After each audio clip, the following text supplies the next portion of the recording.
got to box again. Well, I already been getting these bet, but now it's time for you to get your just due.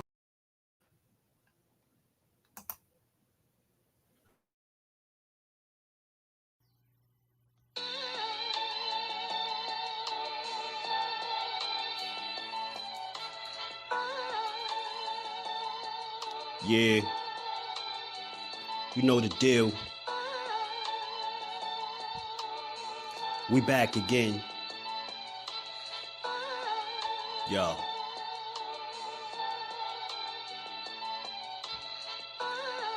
A round of applause for Jersey's finest. A lot of content creators not worthy, but they minus. They get offended and start singing like the whiners. Talking like they tough, but it's only screaming and whining. My homie JusDueBoxing is the cat you don't come to. Your squad get run through. By the time you come to, you duck food. You suckers talk tough on the internet, revealing all your threats. Now we got you trapped in the net. JusDueBoxing be on this grind, y'all better hustle up. You deadlifted 90 pounds, we doing muscle ups. There's really no comparison. His voice sound like a derringer. Throwing a towel, it's just embarrassing. My dog Just very philosophical and psychological, and he mixed it all with good boxing news. These YouTubers feel like Bishop, I guess they got the juice, but it's lonely at the top to Just to feel like child abuse. Be respectful, he don't want to talk wild and loose. If you can't relate, you get dismissed like a mild dispute. These weird cats will tell lies that then they hide the truth. Why beyond views? You lose your life when you collide with dude. It's JusDueBoxing. All you cowards quit jocking. Kirk is official with no other options. Yeah, yo.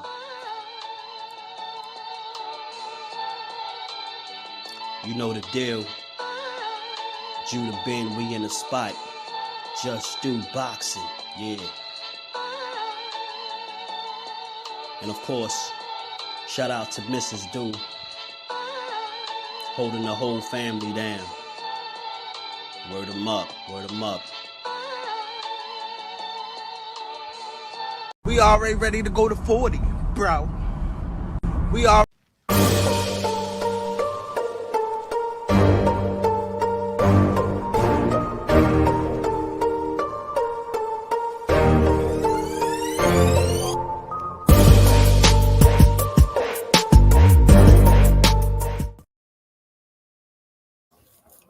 What's good? What's good? What's going on? Salute to my family. Salute to the JusDueBoxing family. We back.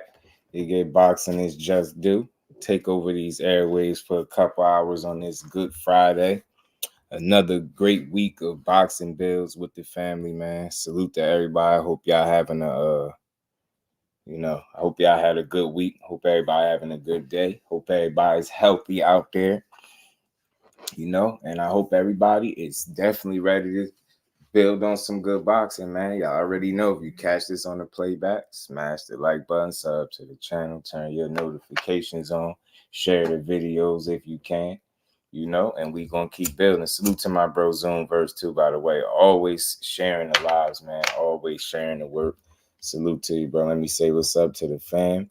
William Old School, my brother, first one in the building. How you feeling, my bro? Good to see you. Baby girl, the queen, Miss JusDueBoxing. How you feeling, baby girl? Good to see you, even though I just seen you. How you feeling, though, baby girl? LaMarcus, what's good with the family? What's going on with it? Justin, James, in the building. What it do, fam? How you feeling? Appreciate you smashing that like button, man. Appreciate all y'all continued support, man. We just gonna keep building. Y'all know how we do. And it's going to be a lot more work to come, man. That's a promise. That is a guarantee to the family. Salute to my bro, Zoom Verse. Peace and blessings, Brody. Man, my guy, Mike, man, what's good with it? Always good to see you in the building, man.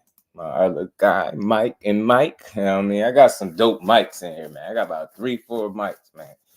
And these two right here always in the building holding me down. Salute to my brother, Mike Kirkland. How you feeling, bro? So in your yard, hey, man, don't work too hard, man. If you out there doing any yard work, look at them. Look at them. Come right in with the color, man. That's what I love about it, man. Appreciate that support as always, my guy, for the show, man. Much love, Brody. Salute to you, man. Appreciate you. And we ain't never got to box again. Well, I already been getting these bet, but now it's time for you to get your just due.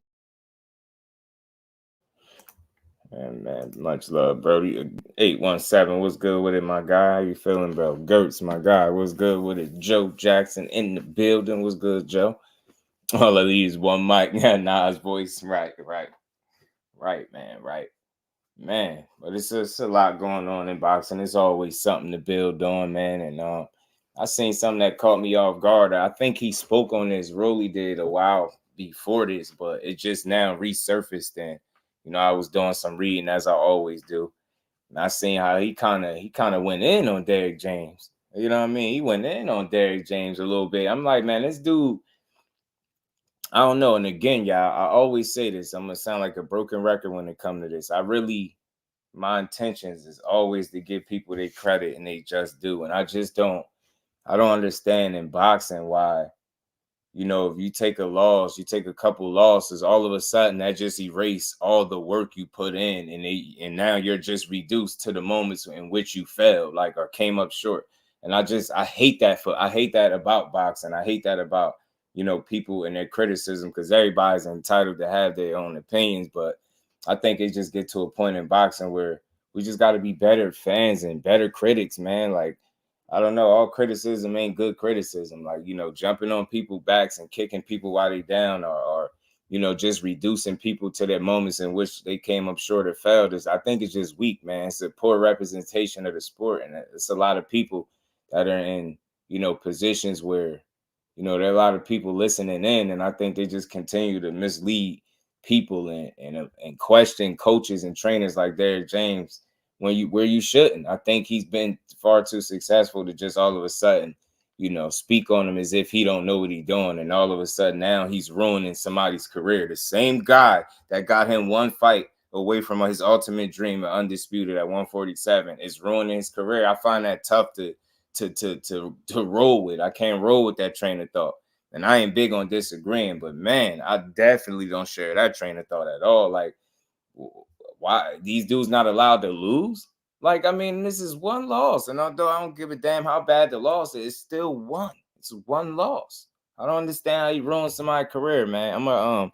It's a little clip. I'm gonna try to find it where he was saying something about it. I'm like, man, you just ruined your career. Like, you will be lucky to achieve half of what Errol Spence achieved in terms of just, not even just the belts, just fighting the quality opposition and chasing down champions. Like, I don't know, man. I just don't feel like you get to question Derrick James as if he just some poop-hut ass coach, some run-of-the-mill coach. You know what I'm saying? Shit ruin. Yeah, right.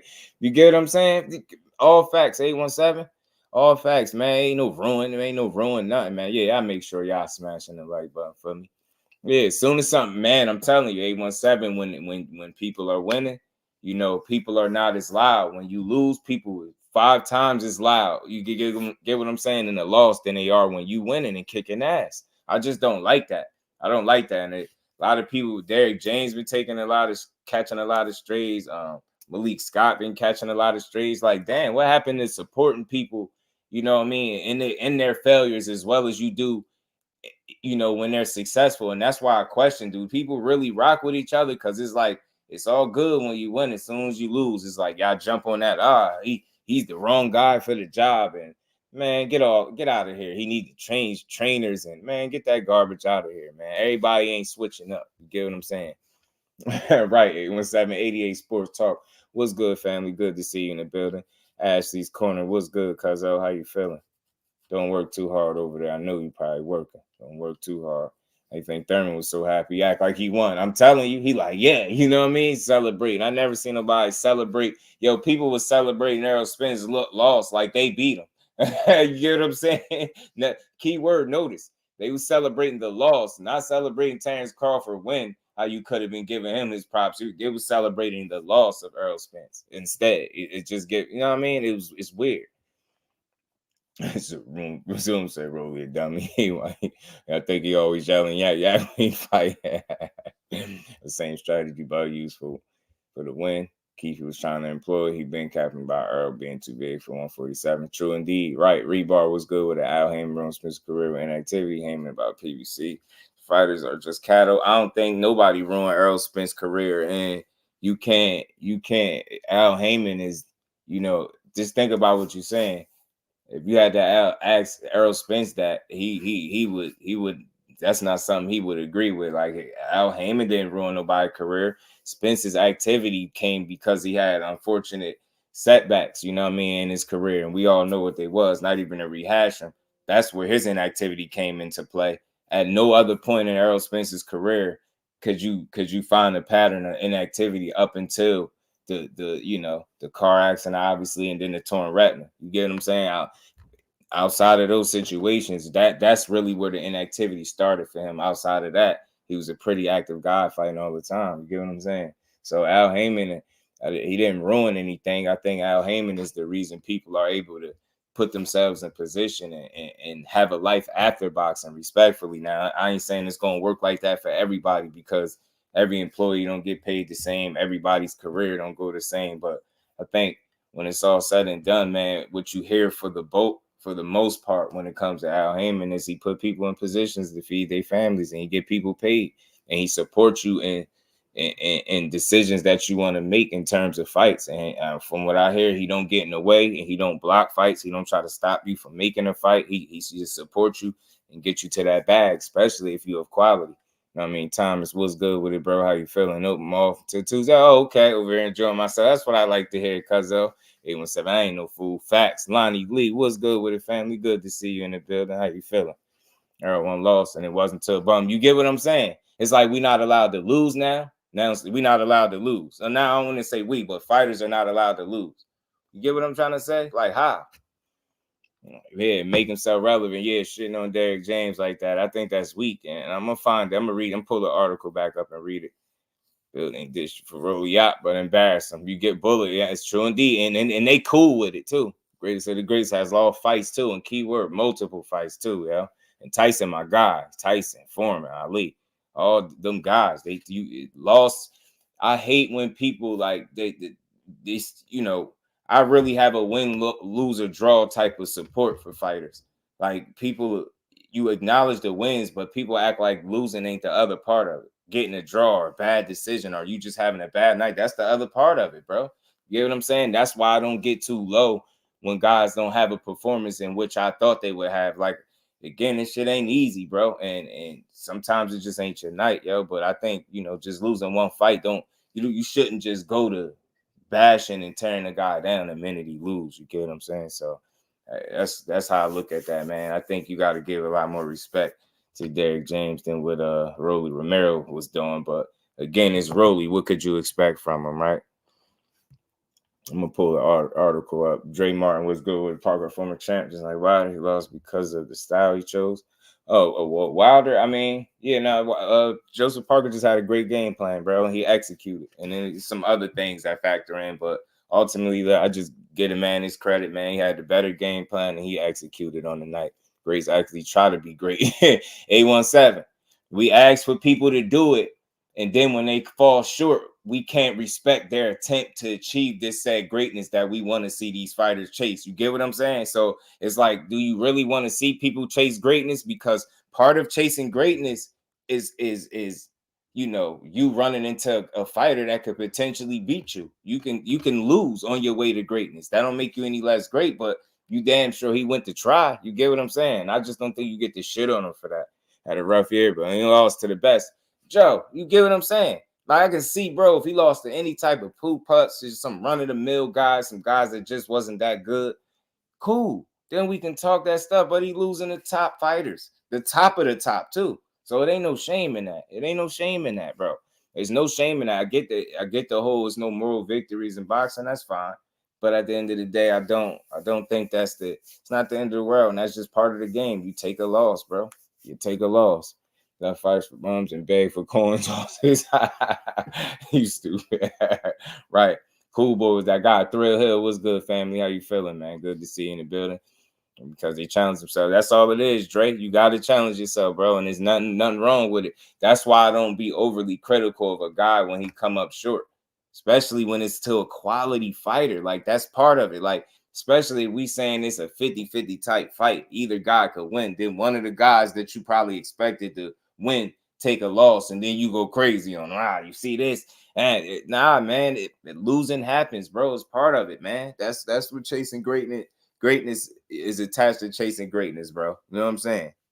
You got to go after them fights. You got to make meaningful fights, things that make sense. You know what I'm saying? You got to think people got to pay for this stuff. So why not make it worth our while? You get what I'm saying? You know, Cool Boy, like he didn't win 9 straight against, all them undefeated fighters at 817. Oh, nah, Cool Boy wasn't this, Cool Boy wasn't that. So what is that really saying about Monster Inoue? With Cool Boy is nothing. Why are y'all so excited and celebrating him, knocking him out? You get what I'm saying? Yeah, I know Cool Boy is a hell of a fighter, and he Monster Inoue knew that. That dude just punching like a damn Mack truck for them smaller weight classes. It's crazy. Fact, Zoom. True indeed, bro. True indeed. Right? That's true facts, bro.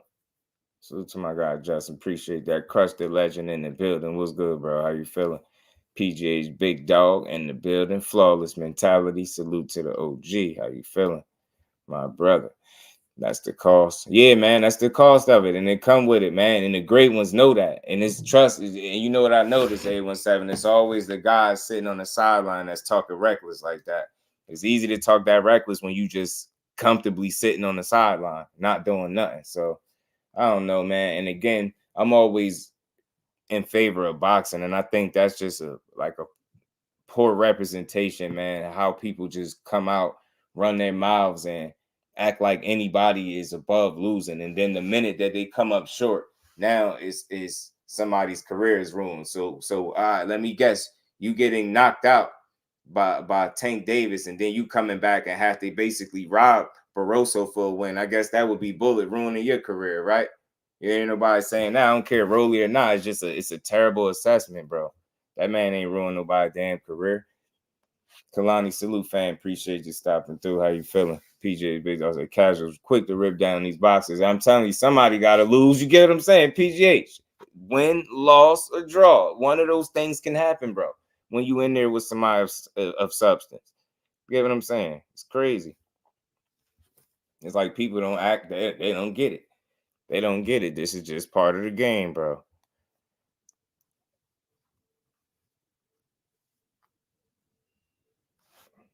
This is a silly guy, man.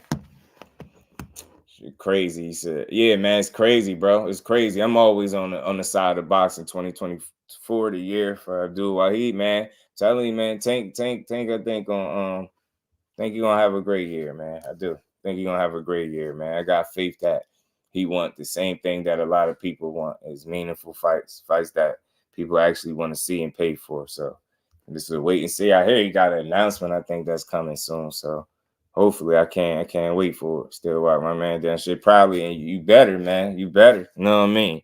You better, because it ain't shit. You know what I mean? Ain't no reason not to rock with him, to be perfectly honest with you. I rock with him even more after the loss. As crazy as that may sound, because you know what he was up against, and that man ain't make no excuse. He just got in there and took his licks, and it was what it was. He took his bumps and bruises on the chin, and it was what it was, man. He a real one, man. That's why I'm always be in support of Errol Spence. Man down always, man. Win, lose, or draw, just what it is. Get what I'm saying? It is what it is. I do what lullabies everybody from 130 to 140. Talk to him, Zone. Talk to him. Let me play this little short clip real quick from Rolly. It's real short. Like, listen to what he was saying. I feel like he was doing better when he was with Canelo. You gotta look at it like this, like genetics. Who the hell does Derrick train? James train? He's training like African American southpaws, right? That's not Ryan's body type. I mean, it's not Ryan's body type. He trains African American southpaws. You get what I'm saying? That's not Ryan's body type. Like, what?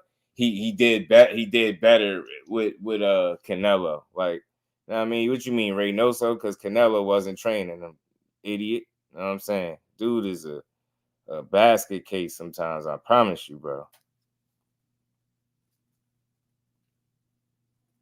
I promise you, this kid just be saying anything. Derrick James is Spence's career.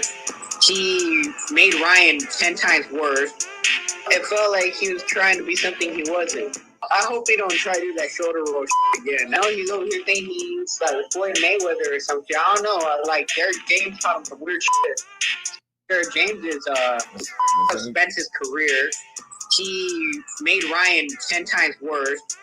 It felt like he was trying to be something he wasn't. I hope he don't try to do that shoulder roll again. Now he's over here thinking he's like Floyd Mayweather. Something I don't know. Like Derrick James taught him some weird shit. Derrick James is yeah, you see how quick Spence's somebody career. can get the wrong information out there and just run with it. Derrick James did not teach him that shoulder roll, aka the Victorville shoulder roll. You know what I mean? The shoulder, that's a Victorville shoulder swoop. I don't know what the hell that is. There ain't no shoulder roll. I mean, I don't know what the hell that was, but Derrick James, in fact, didn't teach him that.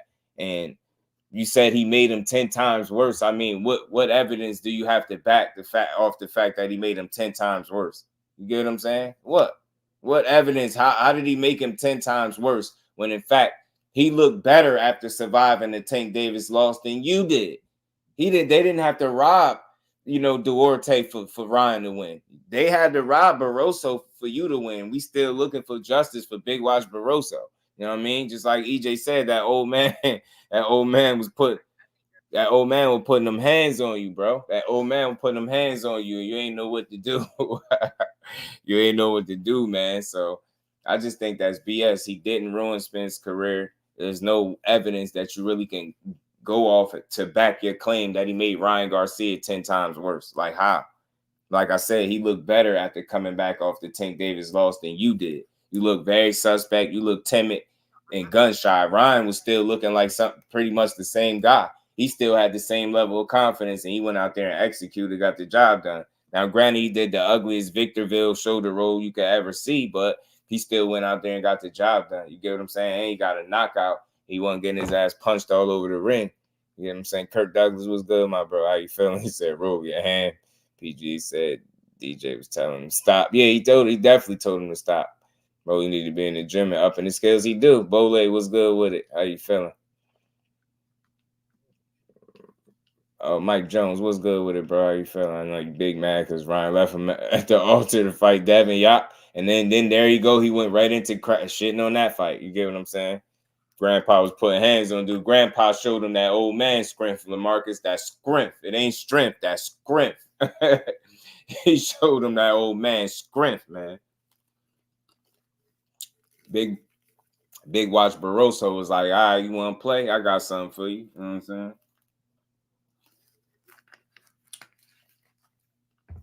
He was all on that man. He was all over him, though.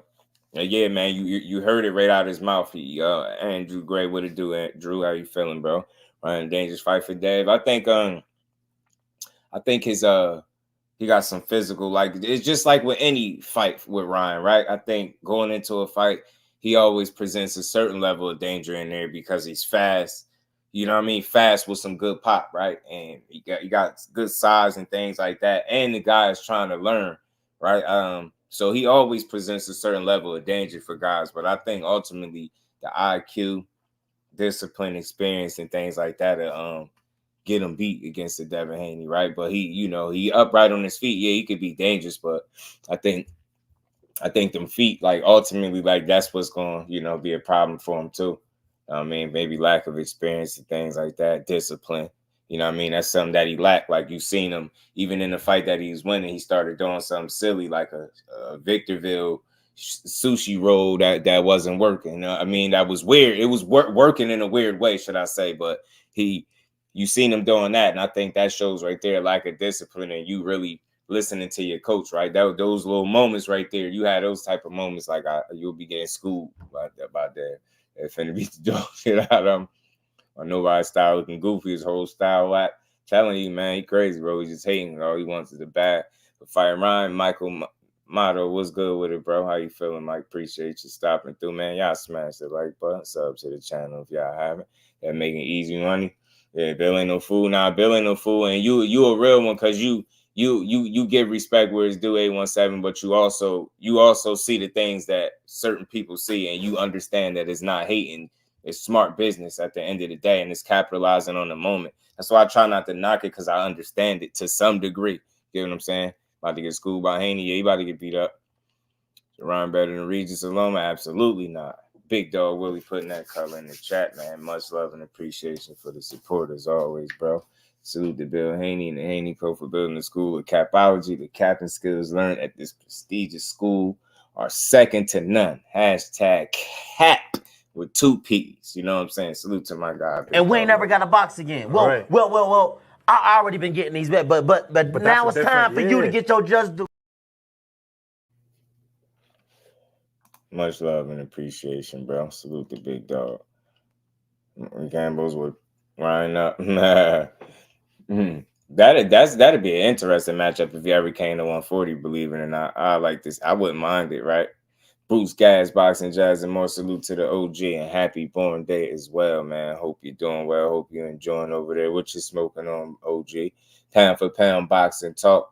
How you feeling, bro? Good to see you in the building. Slow feet don't eat against Hanos. Nah, I mean, I think that's an area where he can always exploit, man. If your feet are not good, it's gonna show. He got the kind of skill set and the style that's gonna exploit that, and you're gonna look bad.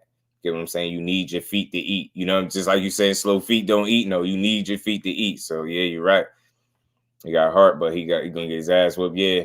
I think 817. The only thing you can say realistically, like respectfully, just based off what I've seen, is like that kind of puncher's chance. He in that kind of realm going into that fight. I don't see no scenario where he outboxes him at all. You know what I mean? He's just not as disciplined enough to be able to produce in that manner. You get what I'm saying? It's not gonna work.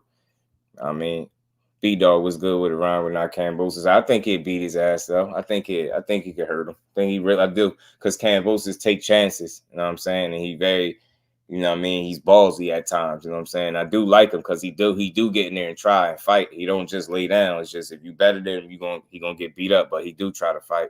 I mean, at least drop him. Yeah, I think he could for sure. Hardcore boxing news, hashtag JBT, just boxing talk. My brother, well, how you feeling, Jay? Good to see you in the building. He said edibles to that, edibles to that. Got you. Ain't nothing wrong with that. OG, ain't nothing wrong with it. Mike Jones in that super chat. Appreciate the love, family. Did you see what Victor Conte said about Spence on Manager Marty's show? No, I didn't catch it. Mike, I didn't catch it. But I thought I seen a headline or something that Victor Conte said. And we ain't never got to box again. Well. I already been getting these bets, but now it's time for you to get your just due. Salute, Mike. Appreciate that. Nah, I didn't catch it. I thought I seen a headline. Victor Conte said something about him not being that good or something. Did he say something to that effect? If I might have it wrong. Around like the neighborhood who just Ryan Garcia. And he come with a bag, man. People see Ryan, they see food and dollar signs, bro. Food and dollar signs. I ain't gonna lie to you. They do. Maybe he catch somebody slipping, but I don't think it'll be dead, respectfully. You know what I mean? Just calling it what it is. I think you can make an entertaining fight, though. Don't get it wrong. I do think the fight could be entertaining because they're more comparable in size. I mean, they're somewhat familiar with each other. I know that was amateurs, but, you know, you don't change completely 100% once you turn pro, right? You just become a better version of what you was as an amateur, obviously, right? And that's what Devin Haney is. So make no mistake about it. I'm not saying he's the same fighter he was when they fought each other in the amateurs, but, you know, they do have some familiarity with each other. And I think because of that, it can make for an entertaining fight. You get what I'm saying? And, you know, Dev not necessarily being the biggest a puncher. Ryan could take a shot, right? And he could get one back. I think it'll be an entertaining fight. You know what I mean? But I definitely, you know, favor Dev just, you know, to win, pull it off convincingly. You know what I mean? But Ryan, upright, you know what I mean? He always could be dangerous. You know what I mean? Good, like I said, real good speed. Got some good pop behind it. But he just need more tools in his bag to be able to pull that one off. And I don't think he got them. I really don't. I really don't. Something about him doing a 5-mile run high altitude day before a fight or something. Man, I'm telling you, man. I'm telling you, this dude just he in the right division to be playing. You know what I mean? Or should I say he in the wrong division to be playing? So he got the right division. And I'm hearing, you know, they saying him and Haney is close to being done. So look, whatever. I just want to see great fights, man. Good fights, meaningful fights. I like to see people take risks. I mean, Ryan, like I said, he do present that level of danger, and he got heart. He will take chances. That's what make him fun to watch, because you know he can get caught. You know he can get put on the deck. You know he can climb up off the deck, right? You know he got the pop to hurt you, buzz you, stun you, whatever the case, and the speed to be able to catch you with a shot maybe you don't see. But outside of that, I just it's gonna be a tough fight for him. Talking about Spence 5 Mile. Yeah. Right. That was a little, strange.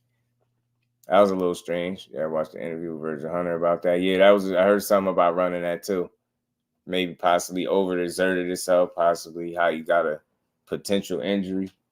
And I heard people say, like, I heard somebody say when they seen him, he was a bit gimpy, like limping a bit. Jay good, but he ain't the Wizard of Oz. You get what I'm saying? And he shouldn't even have to be 817 to get his respect. You get what I'm saying, bro? He shouldn't even have to be that to get his respect. People bogus as hell not giving that man his just due. But again, they ain't got to get it to him because I'm 1-1 and I'm going to get it to him. I think Derrick James is a better trainer than what people been saying about him. I'm not saying he the best ever. I'm not even ranking him over nobody. None of that. He just had a formula and he had some fighters that he was very successful with. And his style worked for those guys. You can't tell me he ain't kind of, somewhat reinvent a Jamel Charlo and had him looking like more of a puncher than he'd ever been in his career. So I don't know, man. And they became undisputed. So it's hard to knock them, man. They did it through hard work. They did it the right way, chasing them belts down and making it happen. So I think it's just tough to kind of reduce him to the moments and where he just didn't look his best or he just didn't get the best result. And again, the thing about that kills me the most with the criticism for Derrick James, people make it almost as if he can get in there and fight too. You get what I'm saying? Like he get what I'm saying? He can give instruction, but he can't physically get in there and execute for the guy. There's only so much he can do. You get what I'm saying? Like people just make it seem like he just don't have a clue. He didn't know what to do. He didn't have a game plan. Nah, the other guy just had a better one. You know what I'm saying? People are so unrealistic. They just make it seem like it's all or nothing. It's win or nothing, or you ain't shit. Like, I don't see it like that. Me. I'm telling you, man, that's facts though, Gertz. He good. He ain't the damn Wizard of Oz. You know what I'm saying? Bole said there's low risk for both guys. They fought each other 6 times. They have sparred one another. How about taking a dip in the deep ends? Man, Bole over here. He wants to see the smoke with Tiz, Russell, T.O. For sure. I like all them fights. But I'll say, look, I'll look at it like this, Bole. Right, and I'm with you. I'm right with you. Matias is recovering from the hand injury, right? It's cool. Give him a quick minute. Give him a little minute. T.O. about to fight February 8th. See how that's going to play out. I know people favoring them to win. I know I am. I think it'll be a good fight, though. And then Gary Anton Russell, I like that. He got to get in the mix because I don't know if he got anything lined up. So I'm with that. I like to see it.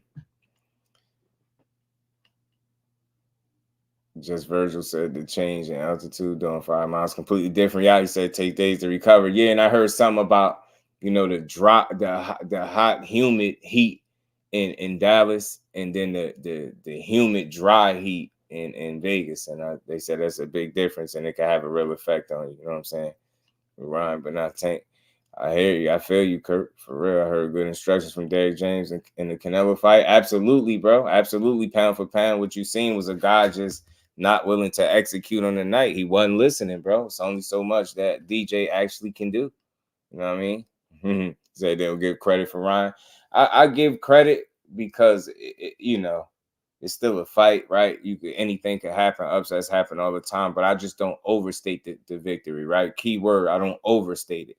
But it's a solid win. It's a good win. You know what I mean? The dude was undefeated up until Tank got his hands on him, and he done got himself back in the win column. Now he is essentially chasing, or not chasing, he pursuing, should I say, a Devin Haney fight. I could respect it because that'd be within your last 3 fights. You got a Tank and a Devin Haney fight on your resume within your last 3 fights. I think that's impressive. That's impressive, even though you probably lose them both. You know what I mean? I respect your willingness to get in there and try to make the fight, right? You know what I mean? Spar fought. How old were they? Oh, yeah. You seen was a guy who been at 168 and a guy moving up 2 weight classes? Absolutely. Coming off inactivity and the injury, and it showed. It showed from the gate. From the gate, it showed. It damn sure showed.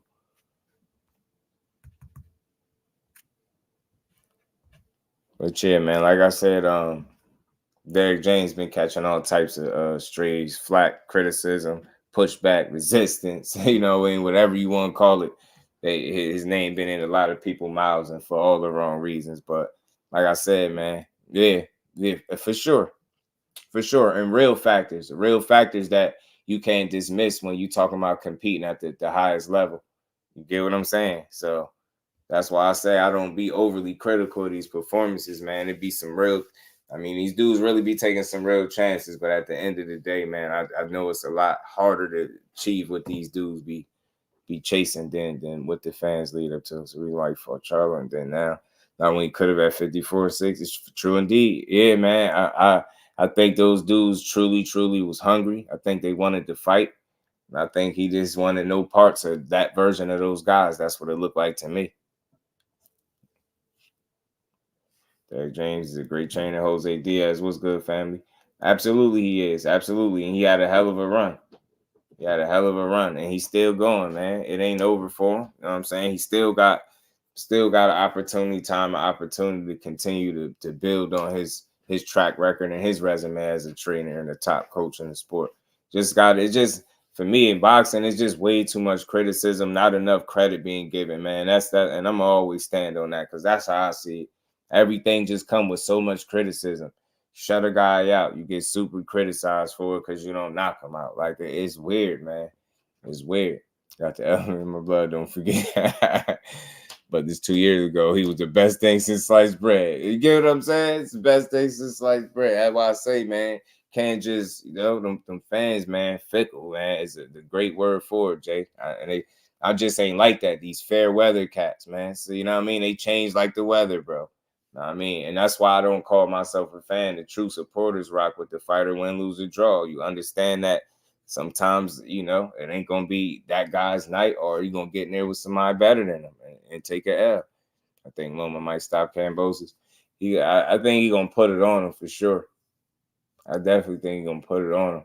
I wonder if he stop him, though. It'd be something to see him stop him. If he do, I could see some accumulation. I could see him cutting Loma up pretty good. I mean, cutting Kambosos up. I could see him, putting some scars on him and possibly punching on him. He could. Marcus Brown, a good game plan. Better be just better that night. Absolutely, man. And you seen him executing 817 till he ain't had nothing else in him. You get what I'm saying? He fought. He tried, man. That big bear just wore him down. And then it's like that cut was like the worst thing that could have happened in the fight. That was worse than him landing any of his punches because Beterbiev took that as a reason to fight harder. He's like, oh, I'm bleeding, huh? Big gash down the middle of my forehead, no problem. He said, I got a gash in the middle of my forehead, no problem. I'm going for it. B, what's good with it, family? How you feeling, y'all?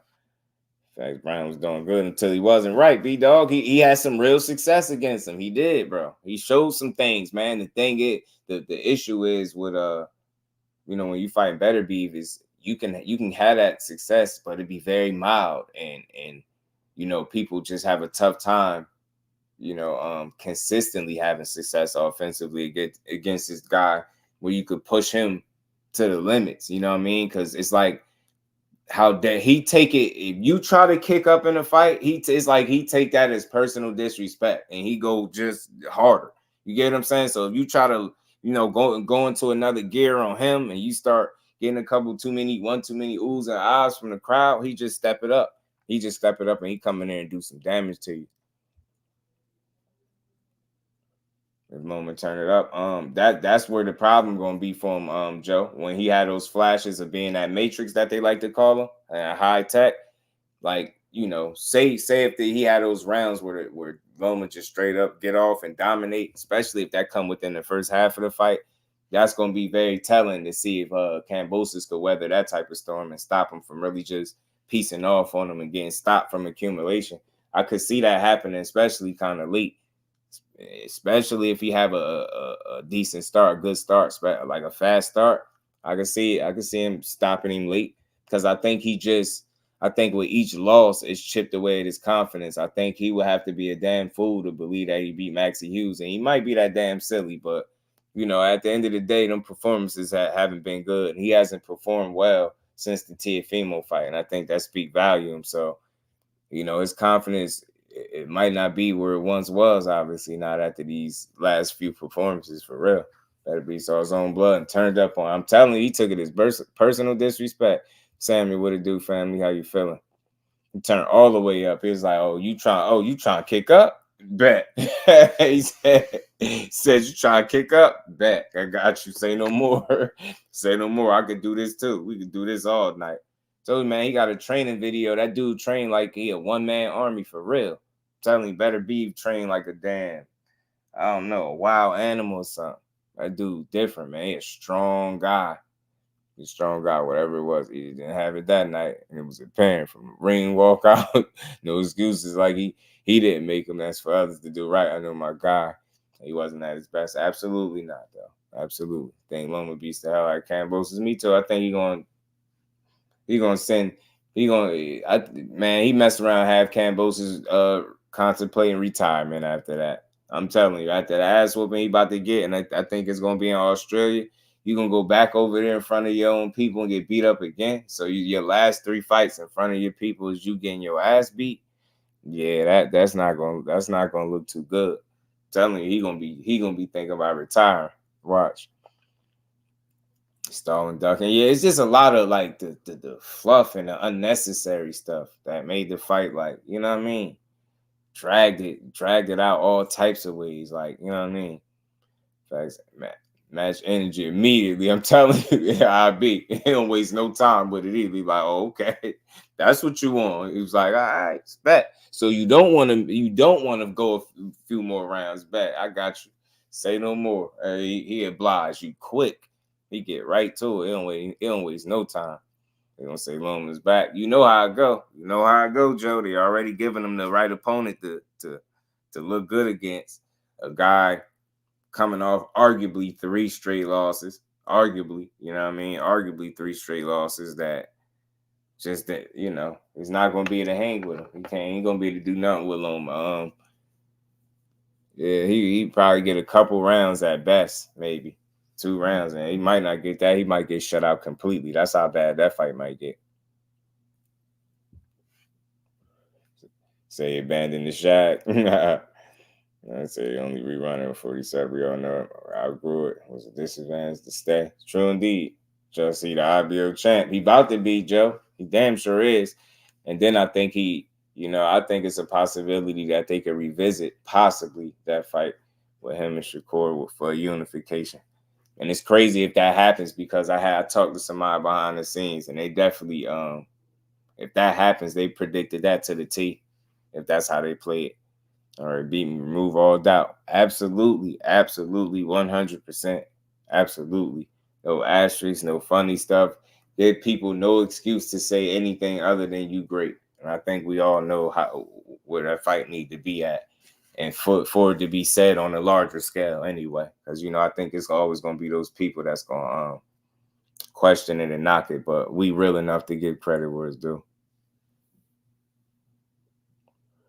Right. True. And that's when people put their foot in their mouth. Yeah, you saying that. If you making it seem like, from 47 to 68 is just a hop, skip, and a jump for you, then 147 to 54 should be no issues at all. But I think he did sound like, he's willing to work at whatever. You get what I'm saying? It seemed like he's open to that. It seemed like he didn't have a definite answer in terms of the weight, but he sounded like, one of the last times I heard him speak on it, sounded like he willing to say, all right, well, if it's at 54, it's at 54. You know what I'm saying? So I hope that energy stay consistent and we just get that fight, get it out the way so they can go ahead and close that chapter, man. Right. He won no knocks. He said, Bud talking that BS again. Right. We just want to see it, man. We want to see it, if anything, get it over with. And I definitely don't want to see it get dragged out.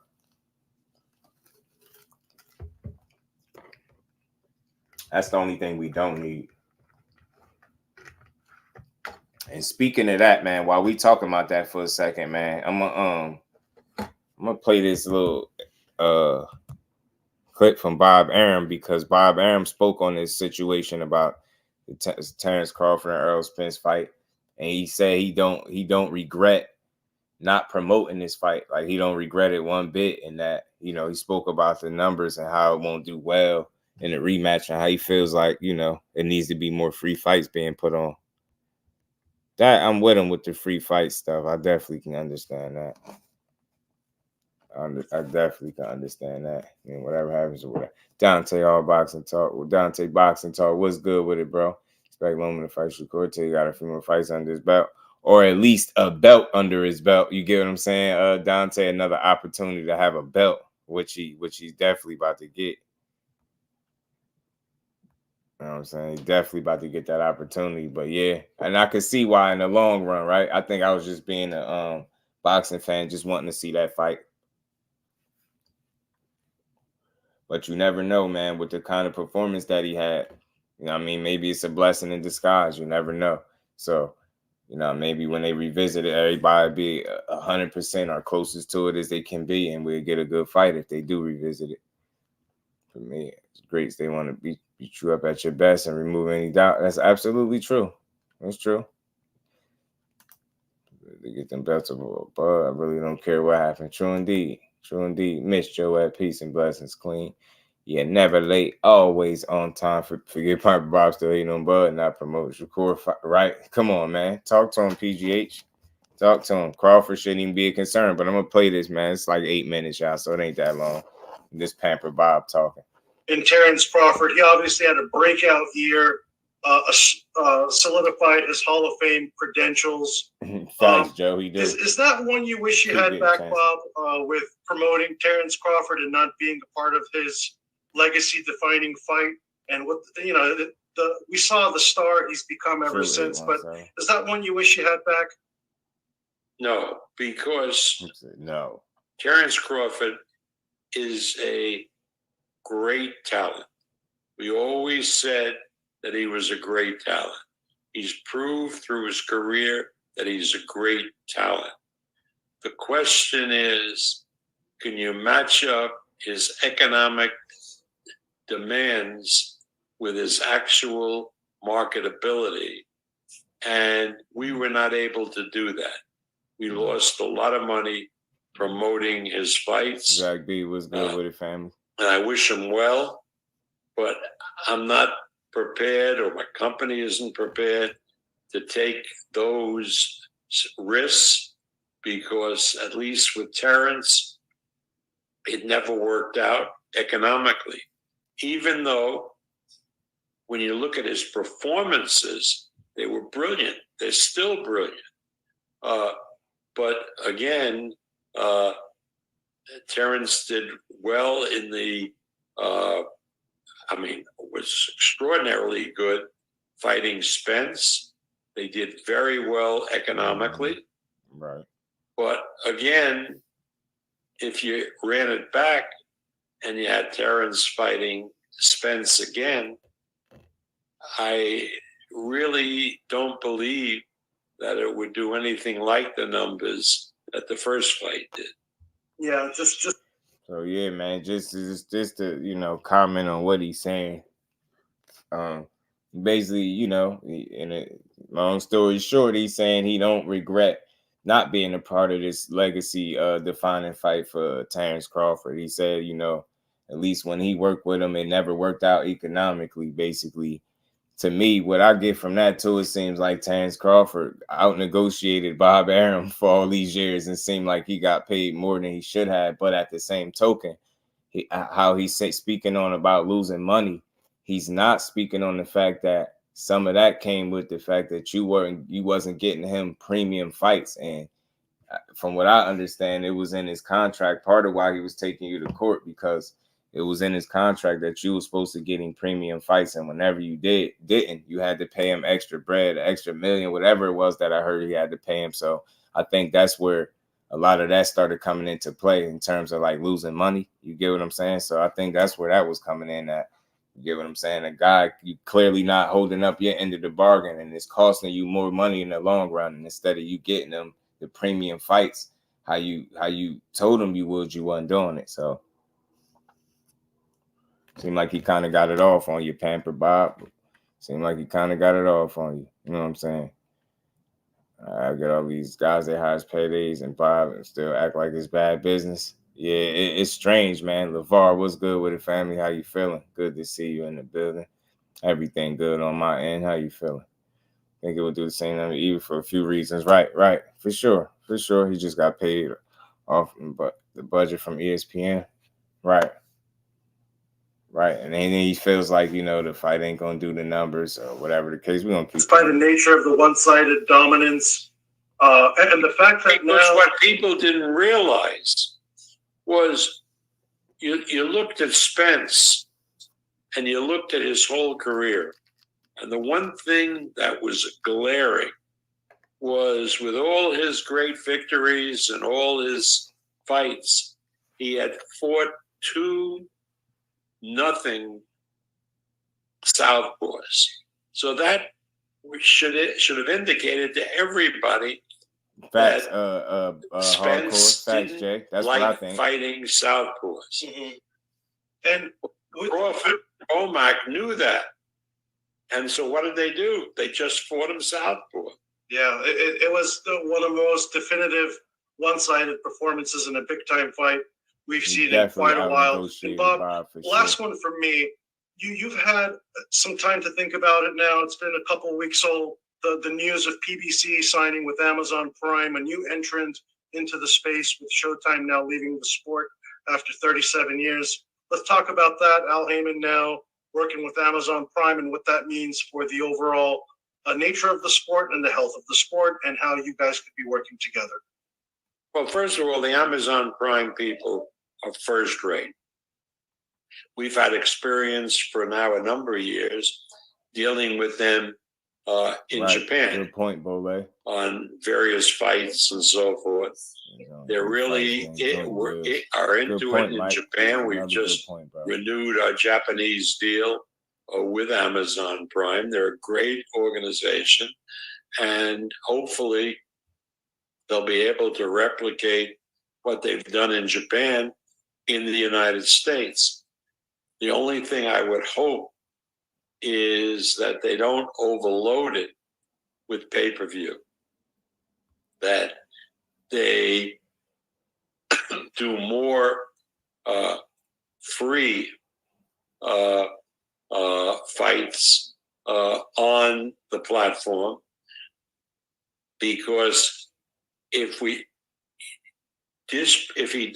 Al disproportionately use Priceline. They have package deals no one else has.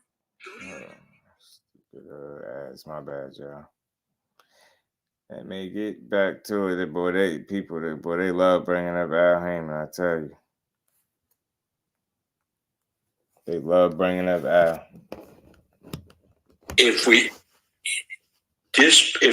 If Al disproportionately uses them to do pay-per-view, that's a disaster for the sport. I've always believed that the pay-per-view fights should be few and far between, and that most of the fights, or as many as possible, should be free to the consumer. Because in all the other major sports, that's the case. The best fights are free. And if boxing is going to take all of its fights of any kind of category and put it on pay-per-view, it's going to be the death knell for the sport of boxing. Mm-hmm. And can we expect, I know you've been working with PBC more and more in recent years, can we expect more collaboration with you guys with this new Amazon deal? Well, again, if a promotion company isn't willing to deal with another promotion company, they're insane, because it's not to keep everything to yourselves, but to reach the best possible audience and do the best fights for yourself and the sport. We have no problem dealing with Oscar's company, Golden Boy, which programs for DAZN.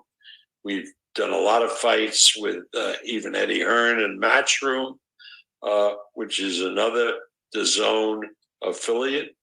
We've done some fights with Al Heyman. We should do more. Boxing should look to have the ability to present the best fights available to the public without regard to who the promoter, which fighters the promoter controls. If we don't do that, we're just going to kill the sport. But I'm optimistic that as we look ahead in the years to come, we'll do more and more of co-promotions with other companies to offer the best possible fights to the public. Mm-hmm. But out of the three names I mentioned, Teofimo, Shakur, and even Lomachenko, if there is one fighter that you could pit against Davis in that super fight, who would that be? All three, I think, would beat Davis. I really believe that. But that's why they do the fights, you know. You get in the ring and you determine who's better. I think Shakur beats him. I think Teofimo beats him. And I think Lomachenko beats him. Mm-hmm. Do you think Gervonta Davis is the real deal? I know a lot of people question the level of opponents or at what weight he's been fighting them at or at what terms, but just based off of the performances you've seen, do you think he's the real deal? I think he is the real deal. I mean, that's why we're talking about him.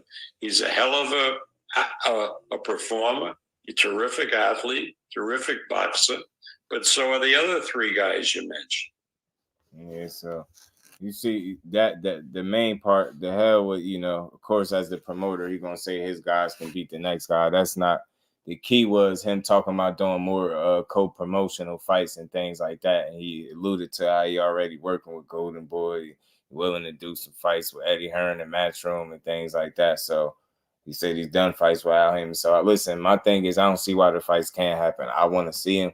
I hope that Amazon Prime becoming a player and a factor in the sport, it allows us to kind of bridge that gap and eliminate that side of the street talk and garbage, and we get more co-promotional fights, because I think that's the only way we're going to truly get all of what we want, or most of what we want, because no one promotional company, and I said this a number of different times, has all the fighters. So everybody needs that. I think in terms of these different promoters, they all need to be willing to work with each other. Like he said, anybody that's not willing to work with somebody is just crazy. It is, and himself included. So hopefully he stay true to what he's speaking, you know what I'm saying, and keep that energy consistent, because you got some fighters that people definitely can line up with guys on the other side, and you know, with other promotional companies, and make some great fights, man. So I just hope he keep the energy the way it's supposed to be and make them, you know what I mean? Still change the tank side the top rank. You already know how that go, Bo.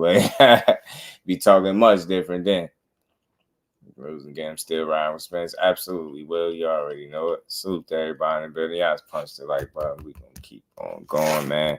But that was Bob Arum, you know, speaking about, you know, him just not, you know, regretting not being part of the you know, the fight that was Errol Spence and Terrence Crawford. And like he said, he alluded to how he lost money, but I don't think he really got into how and why he lost money. So it's easy to just throw that out there, but I think it's a complex situation, right?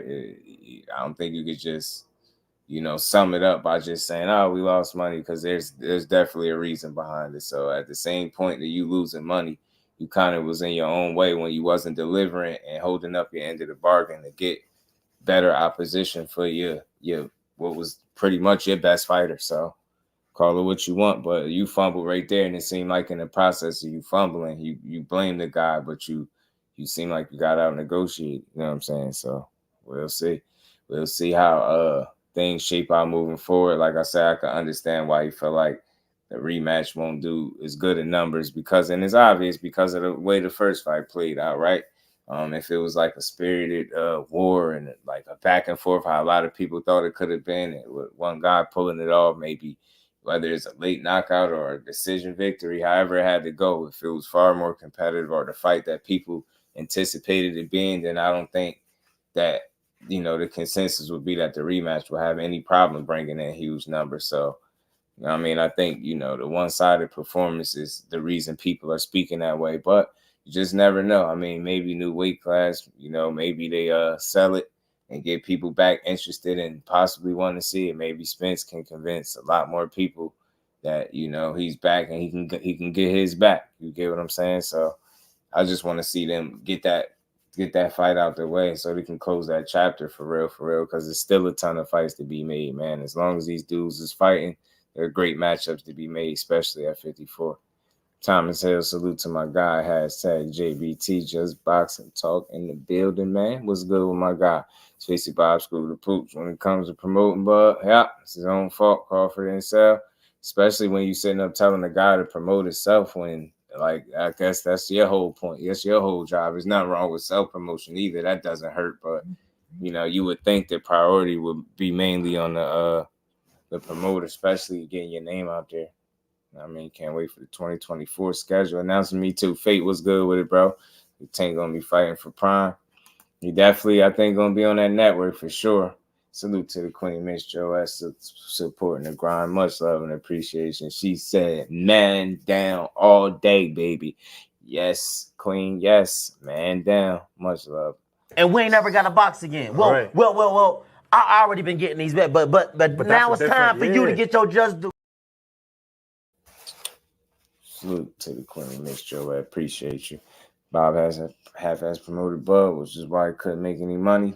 I'm telling you, man. Telling you, being stubborn and kind of just underappreciating in a sense, like from what it looked like to some degree, underappreciating and undervaluing the guy that you promoted. You get what I'm saying? And it's like, shit, I feel like Lomachenko didn't have that problem. You get what I'm saying? All the chances and opportunities that he's gotten through the years, and he's fell short 3 of those times. You get what I'm saying? So I don't know. It's just crazy, man. It's crazy how you know, he loved him some Lomachenko, but you could clearly see that wasn't the same love it seemed like for Crawford. That's just what it seemed like. Same promotion push it, so I can see it doing like 250K. Second time around, I'll be the one of buying the 250K. Absolutely. Bought the first one, I'll buy the second one and just let it be what it is. That'd be icon. How much you think Loma lost him? He barely sell. You would never know because he damn sure won't come out and say it. You get what I'm saying, Joe? He won't. I think at the same time though, I don't think Loma was getting paid like Crawford was. I ain't saying he wasn't getting paid at all, but some telling me he wasn't getting paid exactly how Crawford was.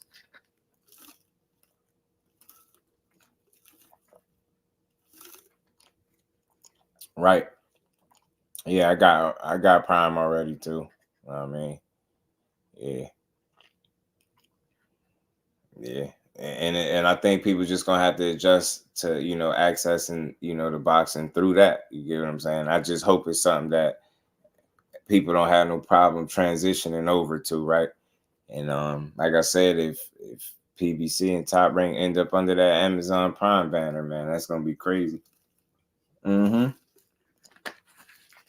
Hey, B-Dog, I always call him that, bro. I always say he was as Bob Arum grandson. I always say it.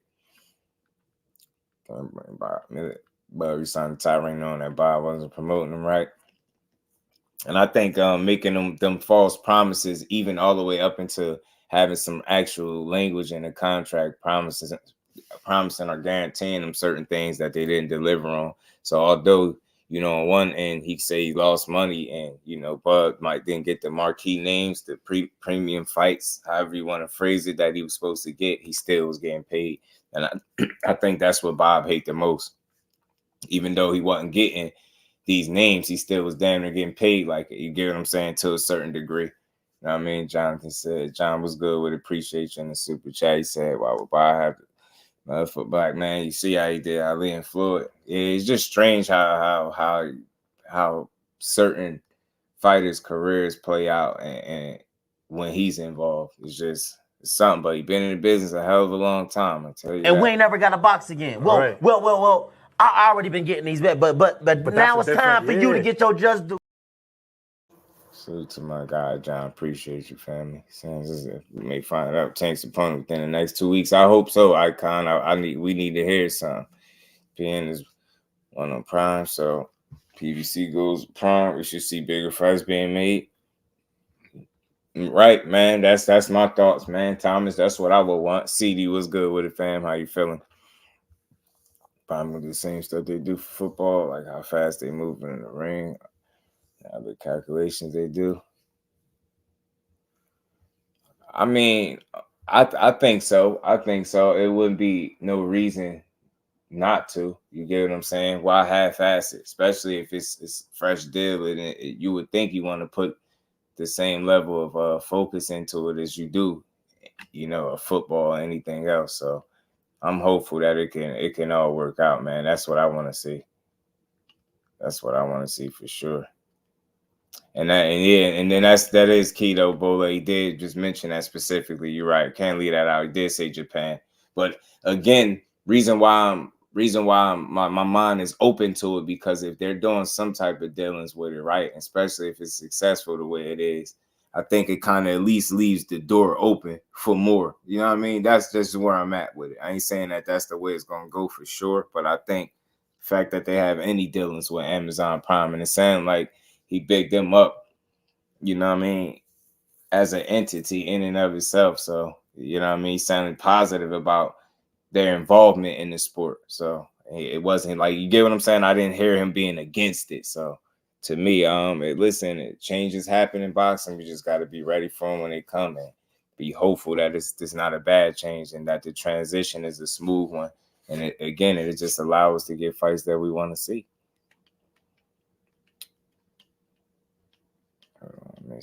Salute to the Queen, Arena. Peace and blessings, Arena. How you feeling today? Good to see you in the building. Bob, what they do for his lineage. You know it, Thomas. You know it, bro. Hope Prime have Keith Thurman come in ringside. Yo, he need to, pound for pound. He's a smart dude, man. He need to, man. Especially if he ain't really gonna be fighting, man. Even if he is fighting, I think he need to consider that. Most top big fights, got very limited promotion. Yep, a couple of commercials during the week, couple of interviews, maybe very little promotion for the main event fight.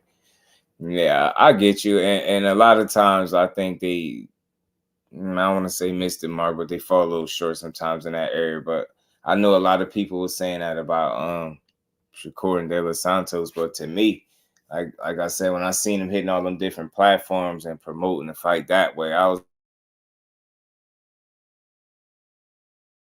you know, could they do better or more? Yeah, I think always, bro. And I ain't against it. I think they could. You know what I mean? Spend some damn money. Don't be cheap. You get what I'm saying? Promote that damn fight. Because the way they promoted, the way Saudi promoted the Day of Reckoning, you know, them Saudis pulled that money out, man. They had that thing live. So if they can do it and pull out the bells and whistles, then why not you for your favorite fight or your best fighters? You get what I'm saying? Your top fighters. Why not? Begging Boots to leave 147. Soon too much smoke at 140. Man, it's a lot of smoke at 140, and it's thick. It's thick at the top, bro. It's thick. It's thick, but Boots ain't going nowhere. That's the crazy part, because he comfortably making that weight, and I know he feel like he got more damage to do down there. Speed, Bud, check hook, fast. Yeah, nah, Bud just a hell of a talent, man. Yeah. Yeah, keep that on Sean P. Skip Bayless and Kenny of boxing. That'll be a good little mix up. See them mix it up. That'll be fun to hear them go back and forth too. Keith Thurman is a smart dude. If you ever listen to him talk and break down stuff, he's an intelligent dude. He definitely understands the sport of boxing. That's what frustrates you the most about his inactivity. You would rather see him in the ring more, but instead, you know, just for one reason or another, he just find himself not being in that square circle. And time continue to tick away, and he continue to get older. But hopefully he make his return soon. You know what I mean? See, hopefully we get a Keith Thurman sighting in 2024. You know what I mean? A good one. Hopefully. You know what I mean? Hopefully. And happy holidays to all the family too, man. Y'all know the new year is approaching, man. Salute to everybody that continues to pull up and support the grind. Much love and appreciation to all the channel members as well. Salute to y'all, man. I'm from Jersey, CD. Devin finna clear 140, give him a year and 6 months. We're gonna talk about that a little bit too, because you know, when they spoke about that Fighter of the Year award, and you know, he dismissed it. You know, he said, you know, he ain't concerned with Fighter of the Year. He won Fighter of the Decade. You get what I'm saying? Young Dev said he hell with Fighter of the Year. He won Fighter of the Decade. You hear me? Young man won Fighter of the Decade. He said give him 6 months, you can clear out 140. Man, he'd be a bad man. He'd be a bad man. He clear out 140. I don't care if it take 8 months, 10 months. He clear a year. He clear out 140. He is, in fact, a very bad man. You know what I mean? I see a rematch with Bud and Spence. We already know what's gonna happen. It's always that shot, though. You know, I get you. It's always that shot. It's always that shot, right? Al Booger, what's good, family? Channel member in the building. Salute to you, family. Good to see you. How you feeling? Jersey 2, Just North. Okay, man. Salute to my guy, pound for pound, man. Salute to my guy, man. I'm close over here. I'm by Brunswick, pound for pound. You know what I'm saying? I know exactly where you at, man. It's for show, right? Phoenix, you said Phoenix in the building. Salute to you, bro. And shout out to Phoenix as well, man. Tears, I'm coming for you in my most Devin Haney voice. Big Texas in the building. What's good with it, famo? How you feeling, man? Pound for pound from North, man. North in the building. My Jersey brethren is, you know what I mean? Got another Jersey brethren in the building. Salute to you, man. My God, man. Salute to North, man.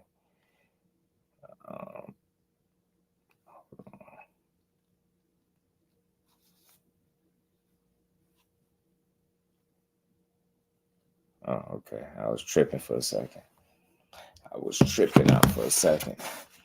But, man, so yeah, the young Dev Haney said, yeah, the hell with Fighter of the Year. He trying to be Fighter of the Decade, man. That's some pretty big ambitions. But I tell you what, like when I seen a graphic of that picture that I had, I don't think I got it in here no more, do I?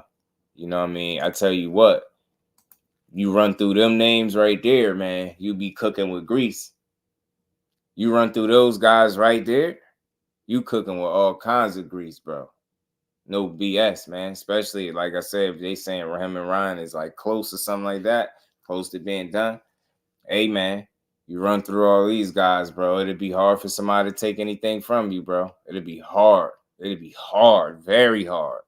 You get what I'm saying? Them dogs there, you know, especially with the 3 for sure. You know what I mean? T.O., Tank, and Subriel, man.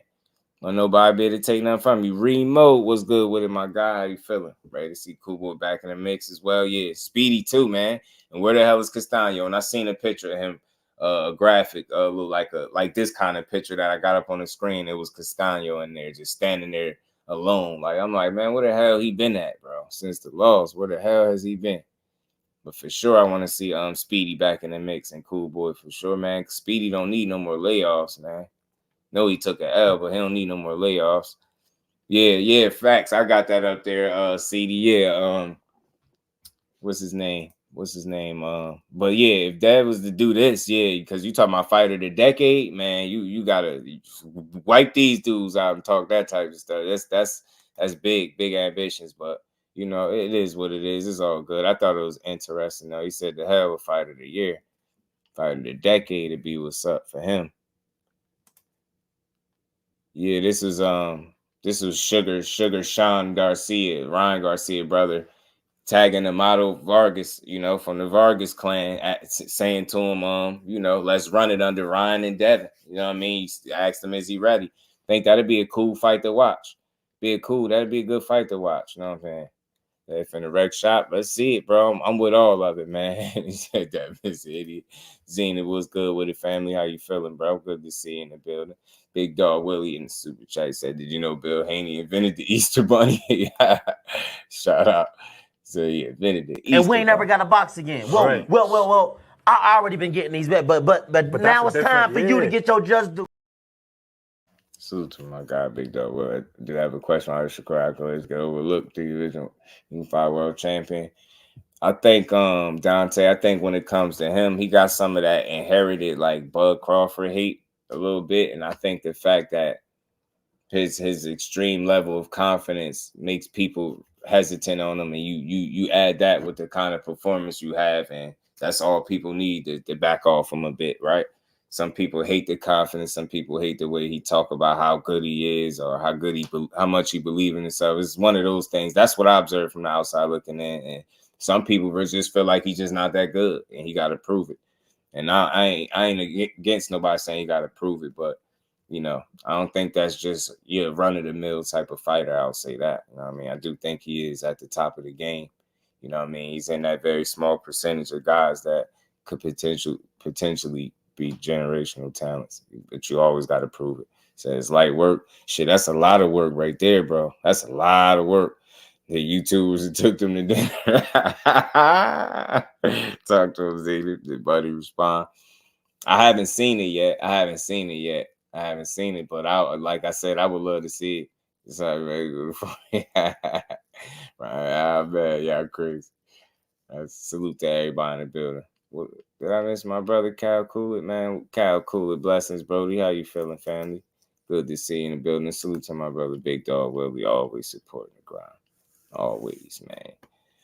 He said he a good little fighter. Yeah, he a good little fighter, man. You just, you just come back stronger, bro. That's all, man. You know, it's boxing, man. You live to fight another day. You know what I'm saying? You live to fight another day. All of a sudden, you forgot how to pronounce Antoine. Oh, man. My boy Tweezy. You talking about my boy, not that boy Tweezy, Bole. You ain't talking about that boy Tweezy, are you? You ain't talking about that boy Tweezy. You know what I mean? Yeah. I need to see him back in the mix, too, and I hope he can get back in there soon because his last outing ended so fast. Like, he was standing on business. He got in there and beat the hell out of, what was his name? Ken Cruz? Something like that. He whooped his ass, man. He put the mittens all over that guy fast, quick, fast, and in a hurry. One of them guys at 35 years old, they're not fighting him. Oh, yeah. Right, yeah. You know, I just read an article, and the article was saying that. The article is boxing, whoever be writing them articles for Boxing News 24 be going in on fighters. Not just that, they going on fighters, man. They be going in. Stuff they be saying, bro. We'll have to wind down, get his confidence to matter, purchase some box, right? Purchase a big, buy some comments, like shit, man. But I think he's just gonna get some of that blood inherited hate. Like I think people just don't like the way he handles himself. Some people don't. You get what I'm saying? I hear people say that I don't like his personality, stuff like that. So it'd be more his criticisms have things to do with like personal stuff and not boxing for me. So. You know, I just want to see him keep getting better, keep proving it, man. Keep proving people wrong. The more people don't think you can do it, the more, satisfying the victory when you prove them wrong. Ken Cruz, yeah, he got kicked Cruz up out of there, boy. He's like, yeah, I don't get paid for overtime, buddy. You got to go. Said you got to go, bro. You got to go. You got to go, man. You know what I mean? And it ain't about to play with you.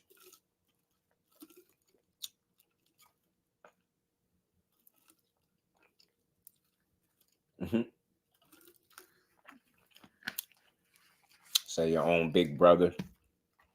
Say not right now. They disrespected Guerrero and Berto this weekend at that Morrell card. Man, I was rooting for my guy Andre Berto, man. I wanted him to get his dibs back, man. I wanted him to get that lick back, bro. I thought he could do it, man. He looked like he was in some good shape, but he just wasn't letting them hands go, man. I know that, just being an older guy in the sport, I know it wasn't easy getting back in there. So my big brother said, "Oh, they're gonna take another route." I don't think that's the case, though. I don't know. I don't. Again, taking another route doesn't mean you avoiding them, right? I think you he was right in line for a title, so maybe they still pursue that. Like I said, as long as these dudes are at 140, they can mix it up, bro. These dudes ain't. I don't look at Gary Antoine as no duck. The boxing kangaroo was good with it, family. Happy holidays to you, man. Yes, sir, man. We had a blessed Christmas, man. I hope you and the family's doing well. I mean, Key Boomerang was good with a Hater once fighter of the decade. Yes, he do. He said, hell with fighter of the year. He's shooting for fighter of the decade, bro. decade. He ain't playing with y'all either. He ain't playing with y'all. So he said he ain't going back and forth with y'all too. What he said. But nah, yeah, he did say that fight of the decade. And again, it's I like to hear people be confident in themselves, but like I said, it just was fitting that he say that, and then I had that graphic up there with those fighters, and those are the type of names and people that you can X off and scratch off the list and get them on your resume. You make a hell of a case for yourself for being that guy, hands down, and just, you know what I mean? It's not, it will be no credit nobody can take from you. And I ain't saying you gotta fight. I'm just saying, like, you fight of the decade, you really gotta be some name guys, some real dangerous guys. It's a lot of smoke, man. It's a lot of smoke, and like I said, it's thick out there. It's thick. Beating some ass. That's why he moved up. Said the Haney gallery. Yeah, that's wild. Yeah. I don't know if he needs to add more in the tool bag, but I think you can always. Yeah, I mean, it's nothing wrong with that, right? You can always sharpen the tool bag, add more, try to add more, whatever. But I just feel like what belt was that they was just in line for? Was it the one Rolly got? I think it's the one Rolly got. So maybe they still pursuing that opportunity or going that route. But ultimately, all routes will lead back to Devin Haney as long as he at 140 and still the champion. And if he's still kicking ass, you get what I'm saying? Because that's a fight that I heard a lot of people say they want a lot. You get what I'm saying? A lot. Yeah, big homie core. Big homie core. Big homie. Big homie Corey. That talk was so hot when it was Gary Russell Jr. 126. Man, I'm telling you, boy, it was fun, man. When was Haney at fat? Oh, yeah. Nah, never. Not netta. Not netta. Not netta. But yeah, that Gary Russell need to get his ass back in that ring, bro. You know what I mean? He need to get his dad back in the ring. Said he wanted, but I don't know now. Yeah. Look, man, Jonathan, I think a lot of times, bro, I mean, pardon me, Joe, I think a lot of times people, you know, us as the fight fans, we know what we feel like will be great matchups and good fights at home, right? We get it. Like we see the guys and we see the styles and we see the temperaments and the level and the skill sets of these guys, and we know what fights we want to see. But I do think oftentimes, just like any other fighter, I think these dudes be having plans, and sometimes what we be wanting immediately is not what they be having in their sights right then and there. And again, it's all about opportunity to actually make that fight. Like one thing you clearly, you ain't hearing nobody really saying Gary Antoine Russell like that. So I mean, I think you give his name, you start mentioning his name, shit, give it 1 or 2 fights max left at 140. Yeah, that's gonna be interesting. That'll be crazy, man. Because I expect him to be there for a bit, but that'd be wild to see like 2 to 3 fights and you gone. Man, that'd be crazy. And then you off this only 47 from up there. And that gets spooky. Man, that gets spooky up there. It gets spooky. He's about to let their work speak for themselves. How these guys bitching and complaining. Yeah, but I you know how I look at it though. Some of the stuff I think is over the top for sure. CD, some of it, but I think what we be seeing and we got to keep in mind though, these dudes are young men. You know what I mean? Still learning, still figuring it out.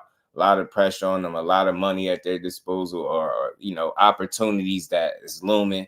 They just can keep it all together. And I think sometimes we just see these dudes lash out being a bit human, and I think what we're seeing, bro, because again, we see these dudes from very early on into their careers and growing up right in front of us. So what we be seeing is, I think, is the maturation process of a lot of these fighters. And I think, we be at such different points in our lives, like mentally, like when we see these dudes respond certain ways and go about, how they go about things on social media, we react because we passed that point. But I think they just always consider these dudes are young. No excuse for being just an all-out ignorant person, right? But I think some of this stuff you see in terms of the fighters and them being vocal on social media is they're growing pains, man, and growing up right in front of us while we watching it.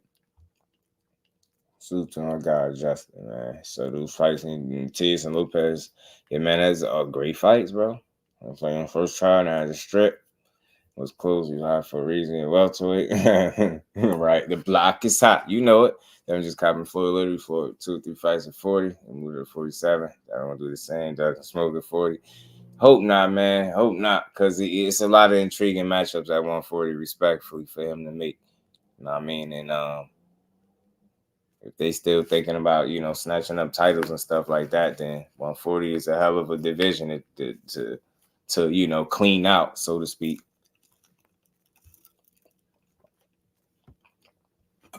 Yeah. To the box of the decade, Thomas. You know what I'm saying? Ain't playing with it. Ain't playing no games with it. Not even a little bit. You did. Not even a little bit. You know what I mean? Yeah, which I call him Young Hanos. Young Hanos ain't playing no games with this boxing, bro. He trying to come up big time. He did.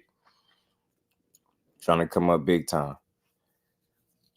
But again, man, like I said, the last thing I heard was him and Ryan. They sound like they close to making it happen. So, like I said, I really truly thought Sandor Martin was in play here, but I know anything can happen between now and then. So we'll just wait and see. March and April is a little ways away, and I just want to see what's really next. I don't want to get my mind set on a fight, and then they hit us with the 52 fake out. They give you 2 times to try for real. When asked by Matiz, he said he's not popular enough, so I can clean it out. Yeah, that the only reason why that doesn't work, Zine, if the popularity thing is because he got a belt. What is that? Like, imagine saying, I'm here to clean out the division, but I'm not going to fight the champion, one of the champions. You get what I'm saying? Gotta fight him. Can't ignore that, man. I got for KO of the year. I ain't gonna lie, Ryo had a crazy KO. Oshaki Foster had a crazy KO. Morataya had a good KO. There's some people I'm missing. It's been several. It's been a lot of really good KOs, man. Absolutely, Bole. I'm with you 1,000,000%, bro. 1,000,000%. Sandor is next. That's why I just want to know what he feel about all this. You know what I'm saying? That's all. I want to know where he fit into. You know what I mean? Junta Nakatani. Yeah, Nakatani knocking out Andrew Maloney was brutal. Legacy of money, right? Right. And it's crazy, right? Because there's a certain somebody where I think you can get both with that Zenith. I think it's a certain somebody out there. Junto Nakatani sparked Andrew Maloney, though. His legacy while he's trying to fight Ryan makes no sense. Yeah, that's definitely a bag. That's a bag move. That's a dollar sign. Mendoza, good on CD. That's a great knockout. He did Fundora bad, and he was undefeated in the way he froze him before he stopped him. Like that man couldn't get up. Chris Cobra was out cold. Nakatila got did all types of wrong. Been some brutal stoppages, bro. It's been some brutal stoppages. His legacy. Yeah, I keep saying he snacks strong like that. I put an emphasis on that when y'all say that. Rolling with the punches, what's good with it, man? Good to see you in the building. How you feeling, Rolling? What's good with it? Pandora fell in slow motion, right? And the fact that he like a tower, yo, like it was like seeing Jeffrey the giraffe getting chopped down, bro. For real. Seeing a giraffe fall or something. He had a long way down. That's why his ass couldn't get up. He was down there like, damn. Couldn't get up off that mat. Not in time. You know what I mean? Open tide stoppage, yeah. Appreciate that, Dante. That's another one. It's a lot of them joints. It'd be hard to pick, yo. Telling you, CD, Timber, his big ass went down, bro. It's just saying, snack strong. Yo, Jeffrey the giraffe was crazy. Fundora got his ass chopped down like something vicious, though. I ain't gonna lie to you. Casemiro knockout. Which one? Who Casemiro knockout? Did I miss it? Was it his last? It wasn't his last fight, was it?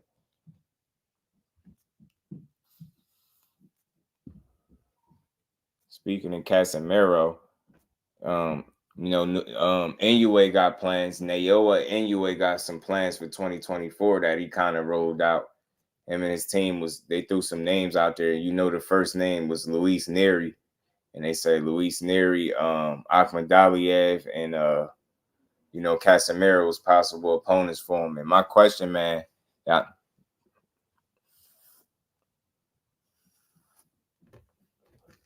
hold on, I gotta go to that. See what's being sent. Said that's for Sandro on. Let me go to it. I do want to know what he think about this stuff. You know what I mean? Just 2 weeks ago. It was 2 weeks ago. Yeah, I missed it. I missed it, yo. I think I missed it. I think I definitely missed it. I missed Casemiro. He fought on some platform or something, I believe, didn't he? Yeah, great year of boxing overall, man. Oh, okay. Sandor Martin. Nah, he tagged Devin Haney, tagged the WBC. Nah, he want smoke. Sandor Martin want smoke. Appreciate that, Zainab. Yeah, Sandor Martin want smoke, bro. Clearly. Excuse me, y'all. He want smoke. He want fight. He want fight.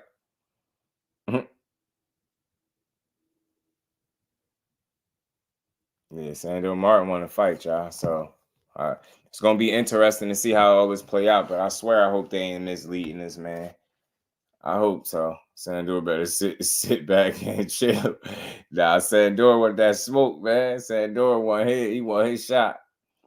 He like, man, get Ryan Garcia ass out of here. Y'all think Ryan would beat Sandor Martin? Who in here got Ryan beating Sandor Martin? Anybody? Anybody got Ryan chipping Sandor?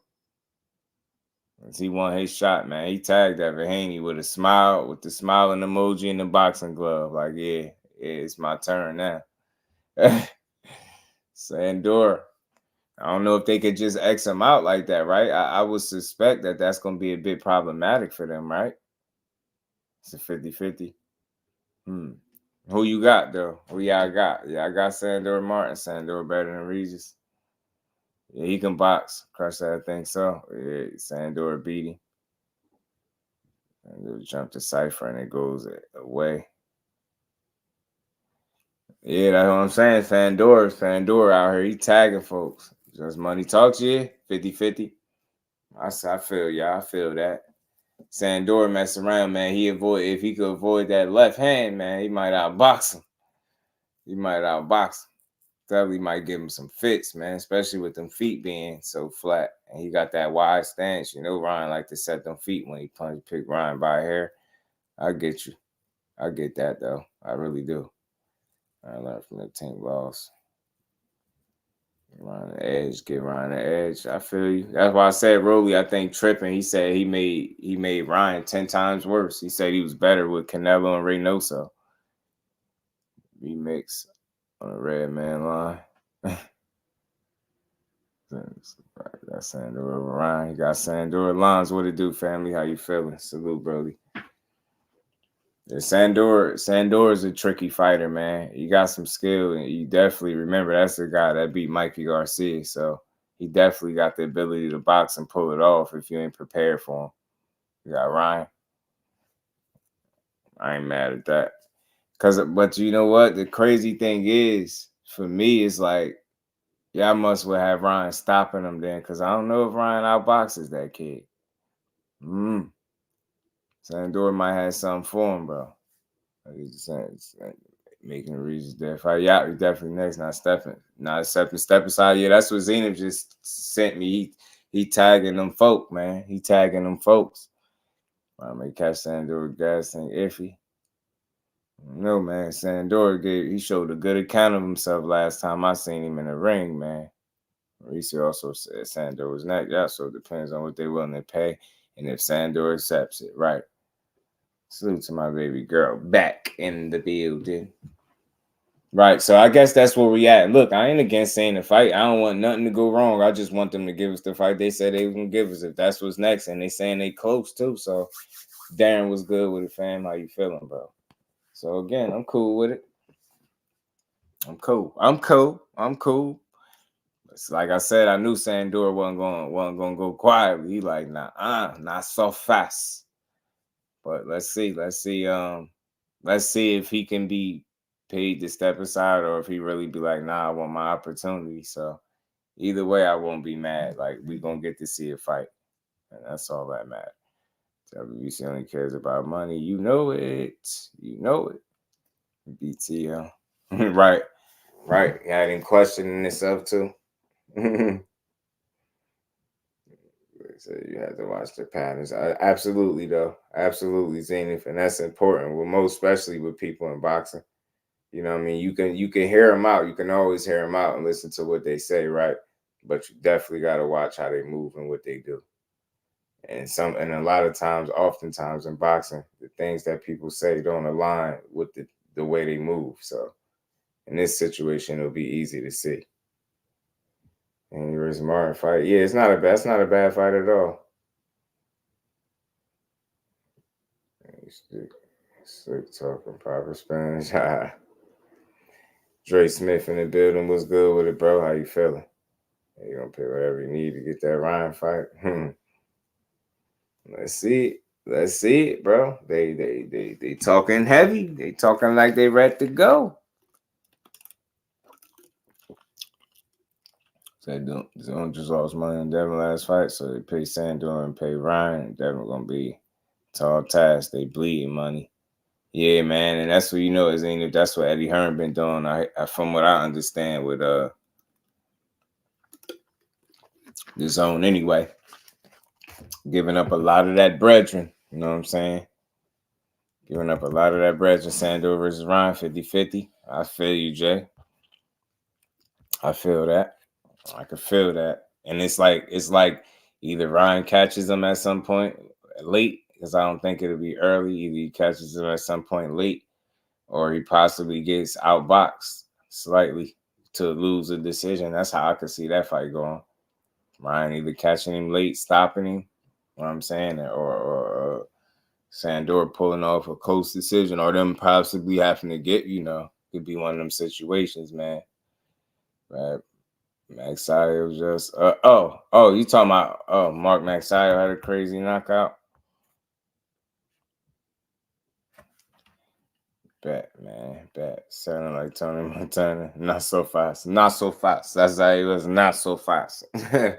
Not so fast. He's only been giving up bread. Why stop now? Right? They gonna keep on bleeding, Only Haney can't sleep on Sandor either. Nah, yeah, that's it. He a tricky fighter, good boxer.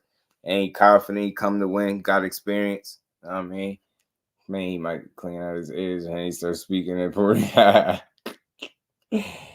he flatlined him, bro. Yeah, Maxayo he be swinging for the fences too. I ain't gonna hold you, dude. Be trying to leave you in the dirt. Maxayo, he had a nasty KO. I don't know why I missed Maxayo KO though.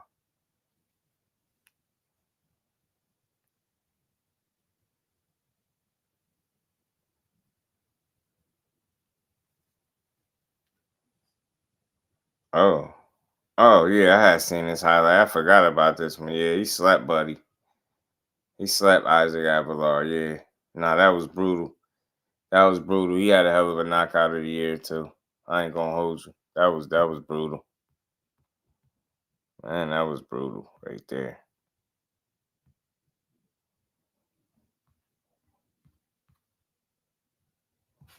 Man, that was brutal. That was bad. Marquis, what's good with it, family? How you feeling? That's why everything is Saudi, man. And it's got to be a reason they stepped into play, Zenith, and I agree. I think it got to be something along them lines, man. And what did Eddie Hearn just say? He just didn't want to put the fight on pay-per-view, but they want a lot of money. These guys want a lot of money. That's telling you something. You got to go through some measures to make that happen. It ain't the easiest thing to do. That's why I'm with you when you say that. To pay guys like what they want to get paid, I think it's going to be a tall task. It's not going to be easy. You know what I'm saying? It's not, especially with Ryan. I want a fair share. What was he saying in that clip? Do I still got it? Remember this? And now I'm making it happen. I've been messaging Devin. Devin has at times messaged me back. I messaged Eddie. I messaged everybody you can think of that can make this fight happen. So, it's looking like it. The only thing that could stop it is him. That's it, because I'm ready to fight. But I'm also ready to make the most fair and honorable deal you can to make a fight happen. So that's where I stand. If he doesn't want that, then that's the only time it won't happen. And guess what? It will be exposed. Because, Devin, you want this fight. I want this fight. Tank doesn't want to fight you. I do. Point blank, period. I do. So if I want to fight you and you want to fight me, then there you go. And there you go. He almost made it out that clip without mentioning Tank. He almost made it. Couldn't help himself. Couldn't help himself. They say, but he had to cover it, and then they lost money. It can be done, but they keep losing money. They gotta find a way to get you beat. Yeah, I'm telling you, he gets boxing a sticky game, man. It's a dirty game out here. But yeah, man, with him feeling like, he just wants the fairest deal possible. Like, I hope that ain't no roadblock. Like, I hope he don't go in there, selling us that you want this fight so bad, but only at a certain price point. And, and I hope he ain't realistic, right? I just want to see the fight. You know what I mean? They done came too far now with the talks about it. So, but again, if Sandor Mar are going to be paid, step aside and move to the side to see, let them scrap it out. So be it. Let's see it. It's so hard to do free fights because of demands. Right. Hardcore. You see that Bob Arum has been advocating, heavily for more free fights. Like, he pretty much advising, people to do free fights. But like you said, people got these bogus demands, man. You got to find a way to try to get these guys their money. Don't deal with them pounds. The money worth more than the USA. Man, they losing the hell. He said, Ryan just be running a boxing source. Salute, family. Good to see you in the building. How you feeling?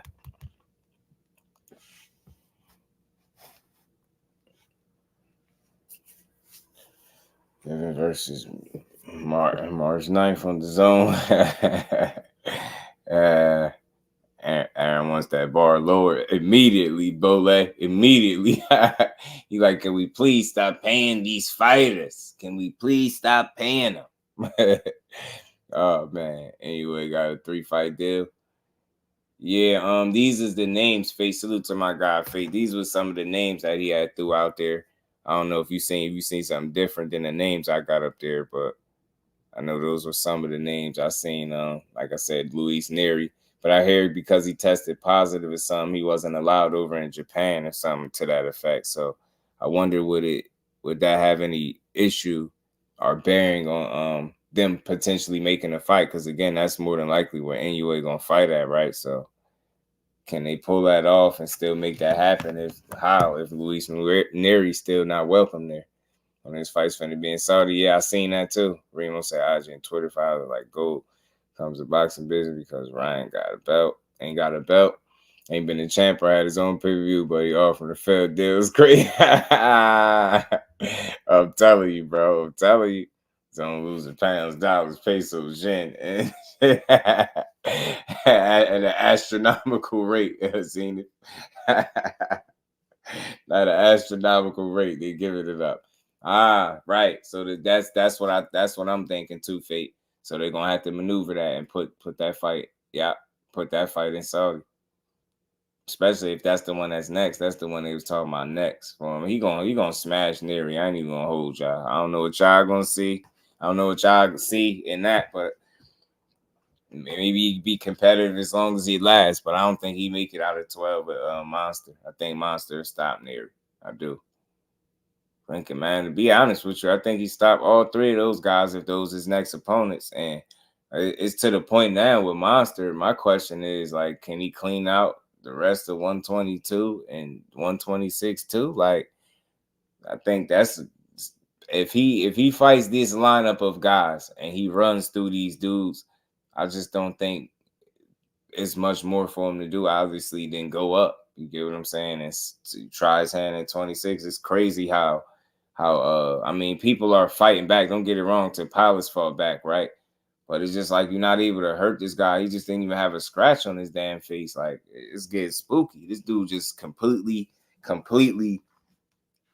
blowing through the competition, and these fights are not even remotely close. You know what I'm saying? That's Tim Tszyu, Erickson Lubin from Arch in Vegas.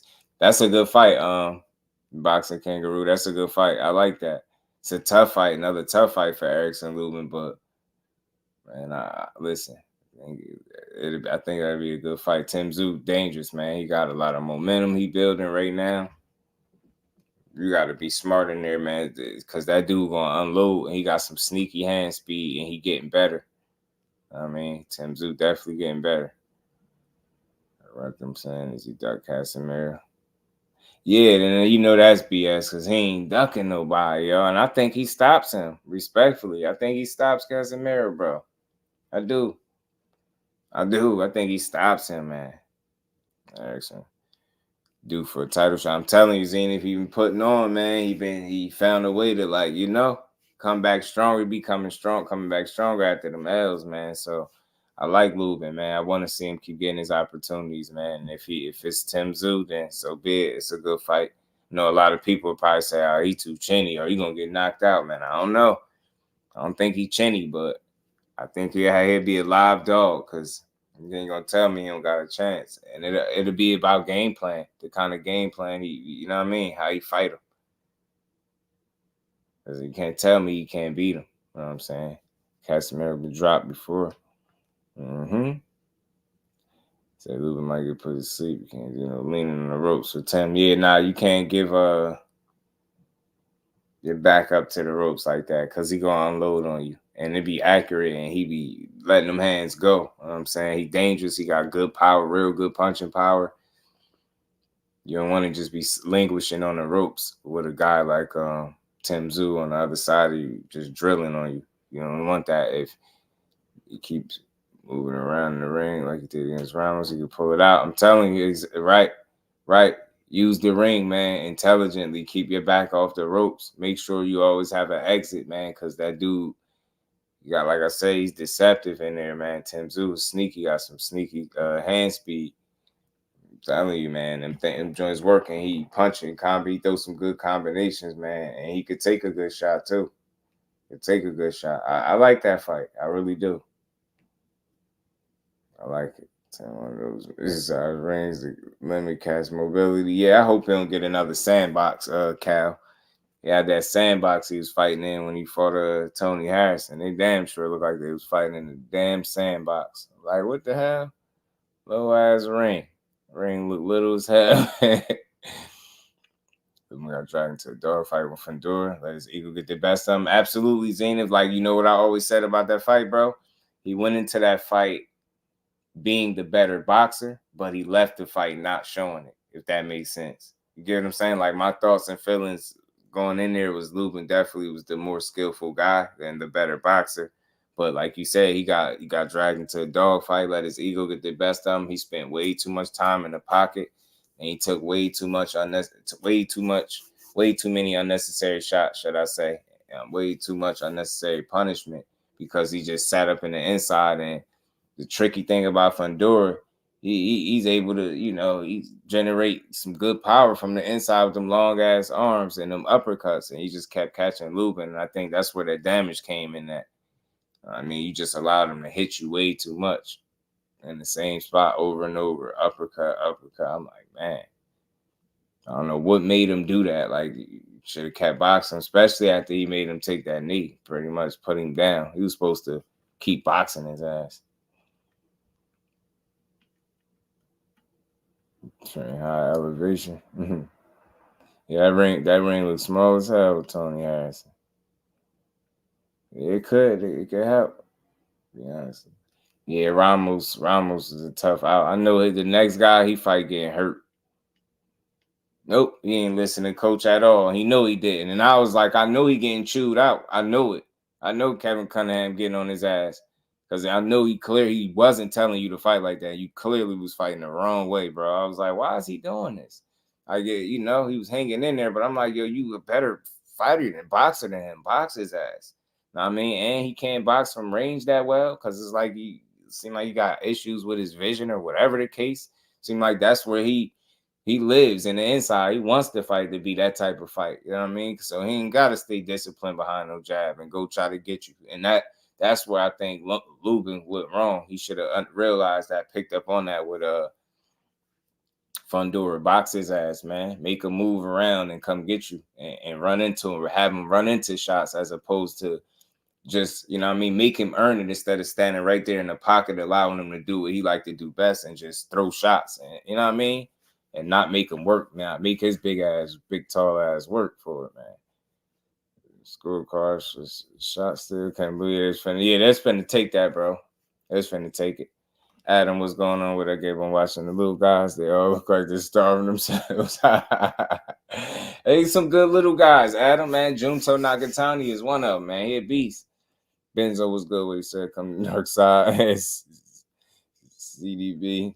Said it was done. Salute to JusDueBoxing. Salute, Benzo, man. Appreciate you stopping through. Said Fundora could have been a plastic surgeon where he changed Lubin features, man. I'm telling you, he rearranged my boy a little bit, didn't he, Jay? Especially, I think what he do, blew his nose over there in the corner. I was like, shit. Coach Cunningham was telling him to keep turning him. Yeah, Lubin thought it was Manny Pacquiao or something. Yeah, just standing in there, bro, taking shots. I'm like, bro, box his ass. He ain't a better boxer, and I still stand on that. That's why if they ever ran into each other, I'd love to see it. Pat Bell, what it do, family? How you feeling, bro? Good to see you in the building on this Good Friday. I'll make sure y'all uppercut the like button one time, man. For the one time. But yeah, man, him and Tim Tszyu, possibly a March fight. I'm with that. I'm with it. Lubin continue to be, you know, a player at 54, man. I think he's a kind of guy. It seems like he grows from his losses for real. And he's still a quality talent, in my opinion. Just all about putting it together in the night, man, and don't having those defensive lapses and lulls in the fight that can get you in trouble. You know what I'm saying? No leaning with the back against the ropes, giving guys free shots. None of that shit. You know what I'm saying? Going back to his job as the zoo, measuring out of the giraffes. Going right back in there with the fan mode. You know what I'm saying? Because that's what he looked like when he got put down by Mendoza. So I want to see how he come back too. You know what I'm saying? After that KO loss. See if he's still the same guy or if he be fighting those demons. That's what I want to see. And about Fundora and who's fighting that. Nope. Well, not from what I heard. I ain't hear nothing about a peep about him. But his sister, I know, is doing her thing. And then Gabrielle Fundora, she doing her thing for sure. Like to be against Daniel Dubois. Casemiro at 22. Yeah, Lubin box.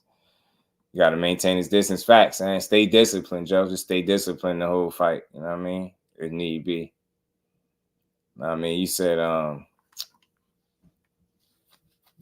you think Frank Sanchez first big fight should be against Daniel Dubois. Listen, I ain't against that, but you know what else I ain't against? You know what else I people asking questions about? Daniel Dubois and this guy. Boom. I say, yeah, man, I ain't never think about that. And Big Baby responded, yo. He was in the comments with this. He entertained this. Said, looks like I'm going to win so much money betting on this fight. Said, hope all y'all bet with him, too. He entertained it. Daniel Dubois and Big Baby Anderson. I wouldn't be against that fight. It's not a matchup that I thought about. But, man, now I'm just hearing it. I got trolls in here. Somebody trolling. Salute to the Queen Arena. Hope not. Lubin got to earn Tim's respect. For sure. You definitely got to put something on his mind, man, because if not, he going to keep applying that pressure, and he dangerous, bro. You definitely can't be no sitting target with him. You got to give him a moving target for real. Brandon Lee fight step up like Elvis Rodriguez. Elvis said he wanted to fight who? Matias, is it? Is it Matias that Elvis said he wanted to fight? That'd be a good fight, though, Bole. I'm going to put the one there against Frank Sanchez. Guy, if he talking about putting him in there with, what did he say? Did he say AJ? If he talking like that, he might as well. All bets should be on. Yeah, this would be a good one, bro. This would be a good fight right here. Daniel Dubois and Big Baby. I like this one. Jazz Styles Dubois. I think he can, too. This would be a fun fight to watch though, because Daniel Dubois really he was going for it in his last one. 20 fights. The time is now. I'm telling you, get him in there. Jordan C. What it do, fam? That would say he wanted to fight Matias and Tio. Right, he did say that. He did. I think it was you that brought that to my attention initially, too. That Elvis said that about Matias. I like Elvis, man. He can box with good power. I like him. Yeah, he's a sleeper. He has improved a lot since the who did he lose? Or was it Kenneth Sims that took his I think Zenith it was. Since then he's improved, man. It's like he started taking the boxing aspect more serious, and now he boxes well behind that power, right? He puts it together very well. He's smart and he learning. I like Elvis, yo. I like fighters that take losses and improve, and you can see it. You know what I'm saying? I like it. I like it. Dubois grew a heart. Yeah, man. Adam always said he had heart. I think it was just maybe the level of dog people might have been questioning. Possibly. You get what I'm saying? But I knew he had it. He just showed it. And he needed that win for himself to prove to himself. He said something to that effect. He definitely needed to say he thought so. I think we good. I hope not. Salute to you. Appreciate you. Right now, Daniel Dubois beats Big Baby Anderson just because of Charles Martin fight. Think so? I like to see it, man. See, and that's what makes it interesting, Will. The fact that you think he'll lose because of that fight, and I think that's what makes it intriguing, man. Yeah, you sent me that, right? You did send me that about Matias and Elvis and Tio, like you said, both of them. You did bring that to my attention. So look, I'm with any of these fights. I like Elvis, like Zainab said, he slept on a bit over there at 40, man. You know what I mean? Especially, in this climate, when you take a loss, people act like it's over for you. So I think what you see with Elvis is a guy that took a loss, and it wasn't like he got his ass beat there, blew out, right? I mean, competitive fight, but I think he's just gotten better since then. And it's like he's applied himself better. His application to the sport is a lot more strategic. He's smarter. You get what I'm saying? It's no over-reliance on any one punch or just relying on the power. He really boxing and setting shots up well and hurting guys and just, either that or put on a boxing display. I like him.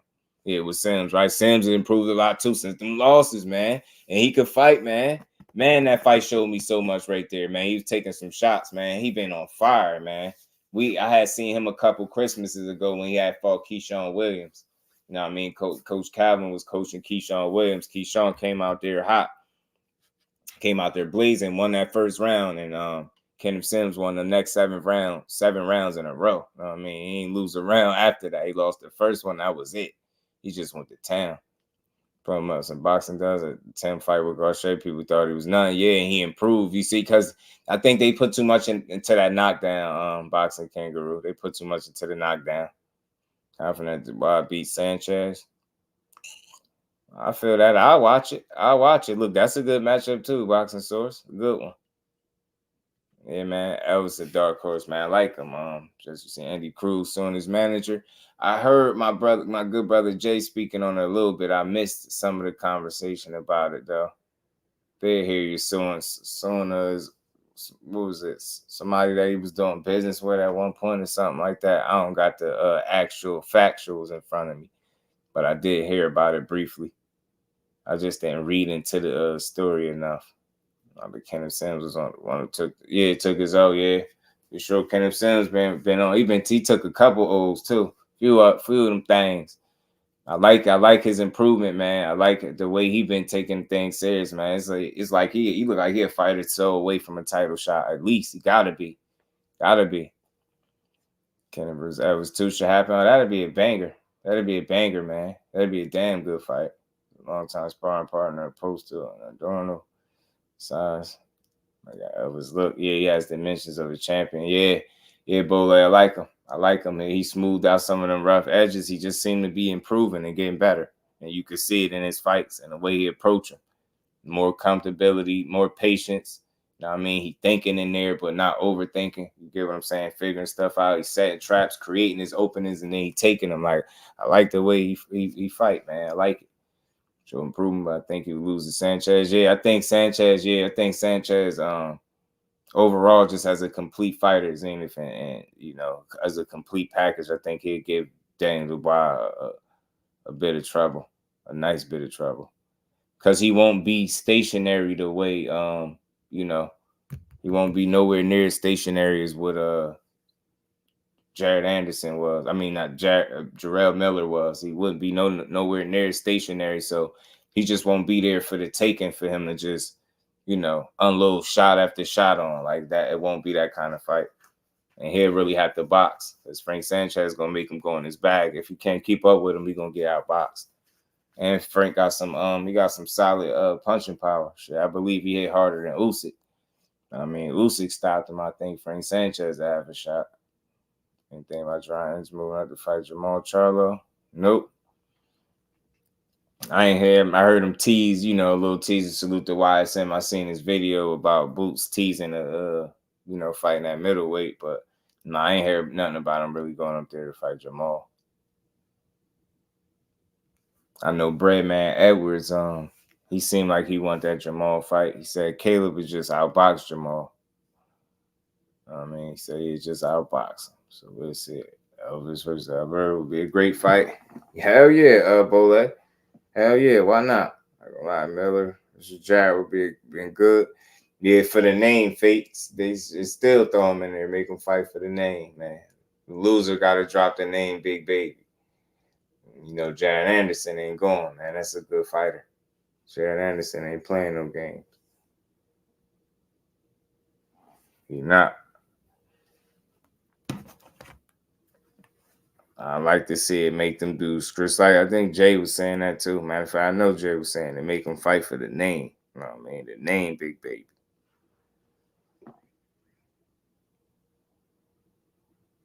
Sure, who really wanted Mo. But again, Jared Anderson entertaining this fight. I think this is good. I think a Philippe Hargovich fight is good for him as well.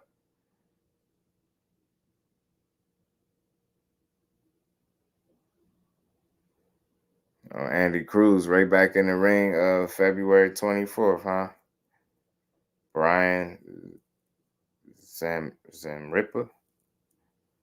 Samaripa? I don't know what kind of name he got, but man, already Andy Cruz back already, February 24th. That's what's up. Hey, I like that, man. They keep Matchroom keeping his ass busy. They keeping him busy and they throwing him in there with experienced fighters and he getting that seasoning early in the game. I like that from Andy Cruz, man. Yeah, I see it. Hey, I like it. They keeping him active.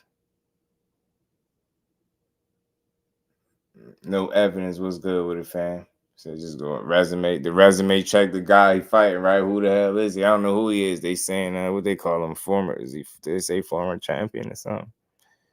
Climbs towards the world title. Oh no, tough Mexican southpaw. Brian. I don't know about that. I never heard of him. I never heard of this cat though.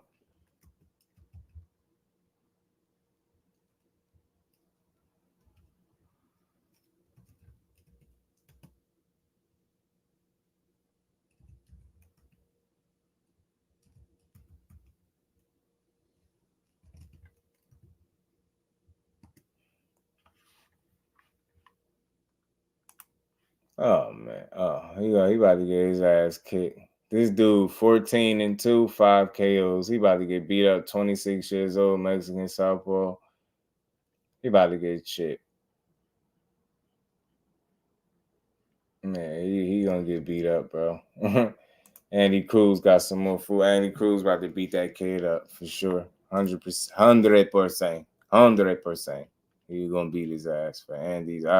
His record fate is 14-2 with 5 KOs. 14-2, 5 KOs. His last loss was 2023. Was that September 15th? He split decision loss in a 10-rounder to Angel Fierro, who was 21-1-2. Then he rebounded with a TKO in the 8th round. He just fought the 16th for this month. He had an 8th round TKO over Giovanni De Jesus Godinez, who was 8-14-2. So that wasn't nothing to speak too much about. Now I think Andy Cruz gonna beat that guy. Is he young? Yeah, he definitely younger than Andy. He's 26. Andy like 28, ain't he? Andy coming for Puffy Davis. Yeah, man, I think that's gonna be a good fight when and if it happens, if and when it happens. Andy Cruz with a title shot before 10 fights or after.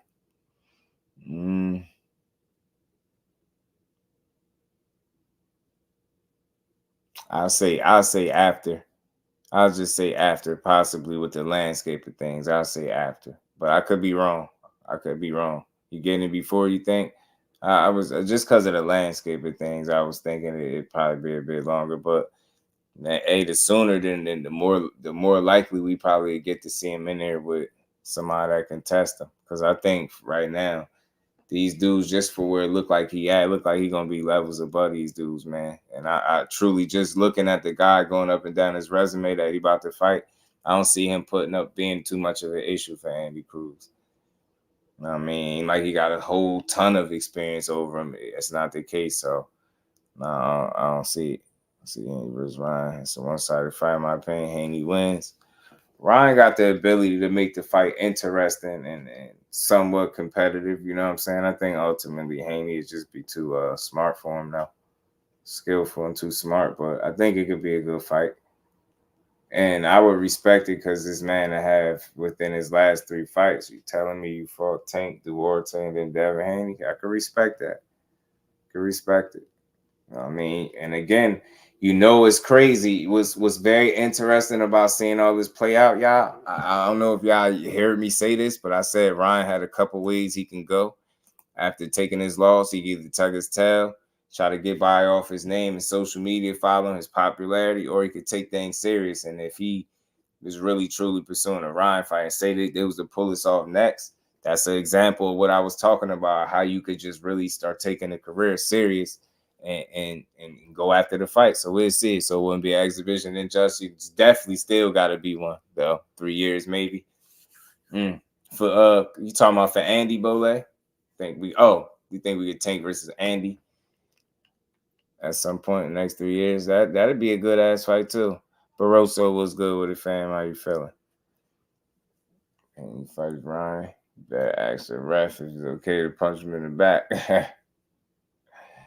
Man, I'm telling you. So if he pull that off, that'd be crazy. It'd be impressive, y'all. It'd be impressive.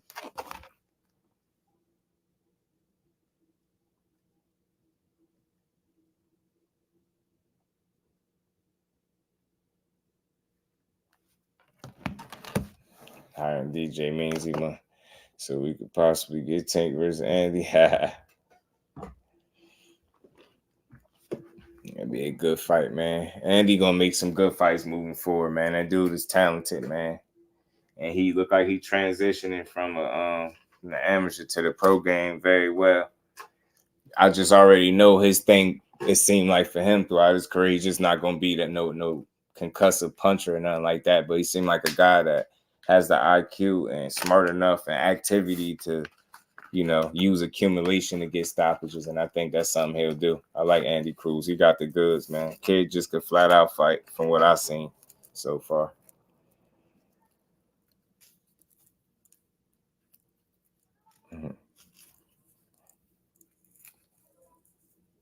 It's just a wait and see. But again, it's good that he just had a fight, got his first stoppage, and they already got him right back February 24th. He right back at it. So that's what's up. That's what he need, activity, especially with him not being the youngest guy in the bunch. Yeah, he got a long reach. He got a good set of skills, good pedigree. He's very comfortable in the ring. Seems like he take chances. He's willing to take chances and mix it up. I like what I see from Andy Cruz. I do. Way bigger. Yeah, you seeing him still acclimating as a pro, probably. That's what that is. Fate training probably different. Probably doing some of the best training that you've been doing in your career. So, you know, it's paying dividends. And then I think it don't hurt that he's with a guy like Bozy Ennis, who I think is a damn good trainer, and I think they doing a good job with him. So I think the future is bright for Andy Cruz. I really do. Kid just can fight. Young man just got some skill. Part twice, what it do, family? How you feeling? Burials. Oh, Tell me there's better footwork than Andy Cruz Gomez. Andy Cruz got some really good footwork, Jose. Really good footwork. 135 got a lot of good fights. I'm telling you. Some young talent there too, man. Abdullah Mason is a problem. Boost strength and condition. So imagine how much boost he's gonna get. Yeah. I wouldn't count him out. I wouldn't count it out.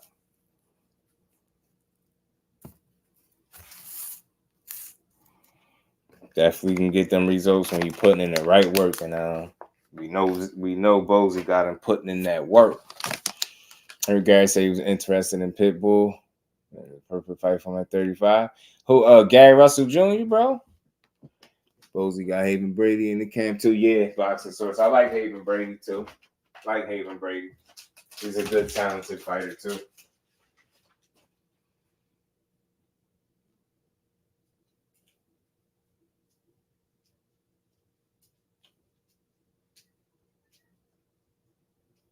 Yeah, I like Haven Brady, man. Bozy got a nice stable of fighters. Oh yeah, 126 guys say Pitbull. Matter of fact, I did hear that too. He sounded like he got something going on, Zenith. I hope he he ain't selling us on that, but he said he got something planned. Gary definitely sounded like he got something planned. I know he's been talking for a while, but he got interviewed recently. I think it was, True School Sports, I think, interviewed him.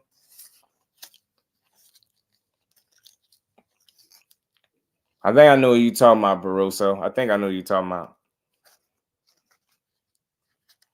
What weight class he at? Mason, obviously, but Emiliano Vargas is getting a lot of votes. Yeah, they like Emiliano. Nice. They like him. Ryan Garcia brother just called out AMADO Vargas. He said he want to fight Let's Run It on the Devin Haney and Ryan Garcia undercard. And the tank fight, so you need to get in the mix. But Navarro's going straight into a tank fight. Yeah, absolutely not. Absolutely not. I think that could go very bad for a fighter without the proper seasoning. You know what I mean? I think that could go very bad for somebody.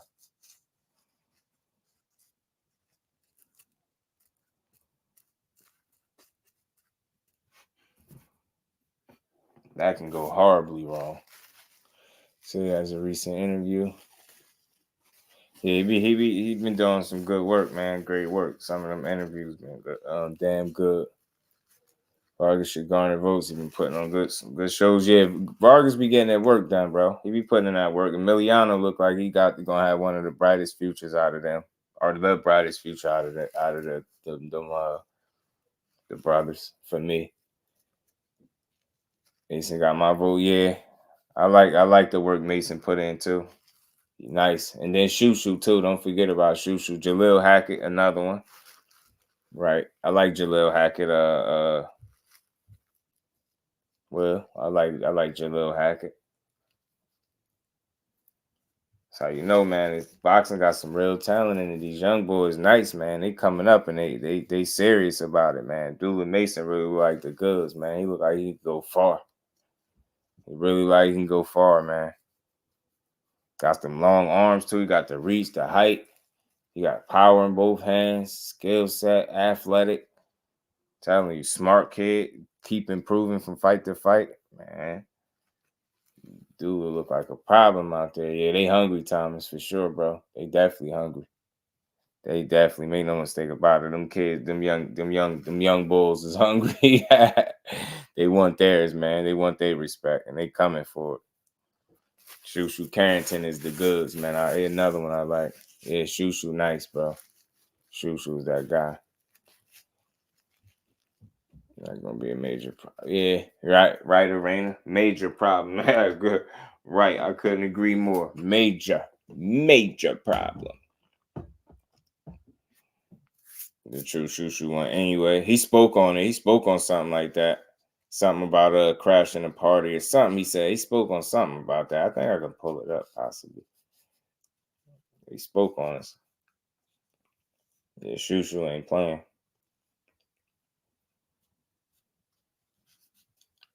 I like his temperament. I got to see him. I think I seen him fight twice. Twice live. Yeah, 2 times. I got to see Shushu fight. Both times he kicked up and whooped ass and had impressive showings. One of the times I could have swore he fought an undefeated dude or something. No, he beat his ass though. Bad, quick, fast too. Couple rounds in, he was scraping Buddy up out of there.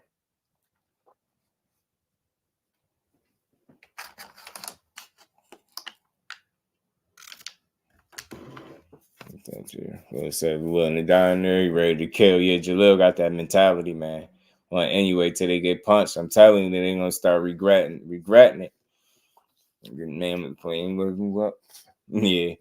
Don't worry, man. Don't worry though, Joe. Because as they move, Shushu gonna keep putting in that work. Shushu gonna keep putting in that work, man. He gonna be around. Ghost was good with it. Andre gonna be undisputed 160 champion. Yeah, they said he going back down. I heard his coach Rozier said it. And Chris Colbert, trainer, said the ideal move is the right move is for them to go back down to 132. Was good with it, Ghost. So expect to see Chris Colbert back at 130. And I just read that, so I'm pretty sure that's what his trainer on. Like, and that's what I said. So he needed to do that. And he said, he don't want the Ryo fight, no Ryo trilogy right now for Chris Colbert. He said he feel like 35 is a bit much. He said maybe if you get like another 1 or 2 fights, then a trifecta or a trilogy makes sense. But up until as of right now, he don't feel like it makes sense for them to fight. Again, Ramirez can get out of the way. Rafael Espinosa's punches, right? They can't go fight top 3 level. I don't know, man. You got to ask. Then we gotta wait and see. Shadow, man, we gotta wait and see, bro. I want to see the fights just like you want to see them, but you know what I mean. I think if you being honest, man, it's a lot of these dudes. It's that nobody's fighting talent equal to each other. Like those guys, those top 3 guys that you would be talking about, none of those guys fought a guy like Tank Davis. And the same thing for Tank on the other side, right? So they all got to mix it up. And we always say that. I want to see them all. If so back. Colbert just needs to go back down to 130. I think he can fight, bro. I just think 35 is a bit much. Like he needs to go down on 26. 26. Sheesh. At least I know at 30 he can hang. No, for 30, it shouldn't be a problem. Dominic Crowder. I look him up. Obese, shouldn't be taking that fight. He wasn't good.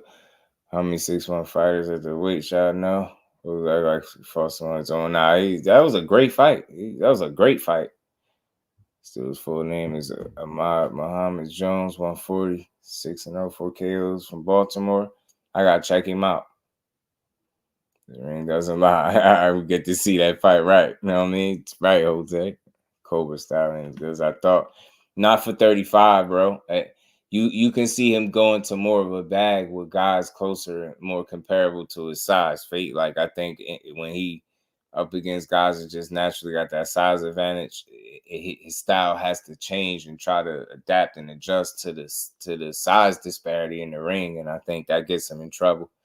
You know what I mean? I don't think he's nowhere nearly as comfortable at 35 as he has been at 130. Like I've seen him press guys out at 130 and get knockouts. Like I've seen Chris Colbert get on the front foot and stop people. Like believe it or not, I know he only got like 6 KOs, but I've seen him, and I think guy he stopped didn't have like a ton of losses. Wasn't no bum that he did that to. I forgot. I go on his resume and look, but I've seen him really get on the front foot and hurt people. It's crazy. Yeah, man, he did Colbert filthy, man. Right. 24 years of age, right. Dominic Crowder, 5'10". And shit, y'all tell him to come see my boy Robisi. We gonna pack him up. Robisi was 11-1 favorite against Espinosa, right? He was? Damn, that's crazy. 11-1. Like your channel, boxing, talking about bias, keeping it real. One thing over here, Shadow, man, I just love the sport, and I like to build on boxing and talk with y'all, not at y'all. So we just build, man, and maintain an unbiased perspective. You got your people that you like the most, but overall, we just love the sport. I mean, salute to you. Appreciate you stopping through there. Give David Haney Fighter of the Year. And that's why, you know, he's before that. I don't know exactly where all the awards went to, if they picked them all, but I know he was like, you know, looking past Fighter of the Year. He said, you know, he won Fighter of the Decade. And I thought that list of fighters that, you know, the T.O.s, the Tanks, Matias, even the Ryan Garcia, you scratch all them dudes off your list, man. You cooking with all types of grease, and it's crazy. Mike Biggs Boxing, my bro. What's good with the family? How you feeling? How you feeling, my bro? Good to see you in the building. Cobra had an impressive stoppage against Arboleta. That might have been him, Bole Arboleta. He got on the front foot. You see what I'm saying? He got on him. Jaime Arboleta. I think it was him. Jaime Arboleta, I think it was. Man, he took it to him, bro. Took it to him. It was impressive. I was like, and again, I think he's just a lot more comfortable at 130 because that's where he belongs. He just got a small. He's not a big guy at all. I seen him at the Prudential Center before. I had seen him, Hitchens, and Cool Boy. You know what I mean? None of them dudes, Hitchens, you know, got some height and length to him and stuff. But Cool Boy and you know, B-Hop is not a big guy. He'll pick up some weight or something, but he's not a big guy. K Causey was good with the family. How you feeling? Yeah, man. Nah, that was a great fight, Ghost. Those are the fights you can't hang your head on that one, man. That was a great showing, man. It was a great fight. He just fell short. Still a great fight, man. It's a great showing by him, man. I know it ain't no moral victories and he don't need one, but he held it down. Those are the type of fights that you could come back from. He's gonna learn. I'm pretty sure he learned a ton in there. He dropped that big ass dude, man. He was working, man. Robisi was in there working, yo. That dude, he just had a real fighter in front of him. They were going at it. They were going at it, man. That could be a Fight of the Year type candidate too, man. They went to war.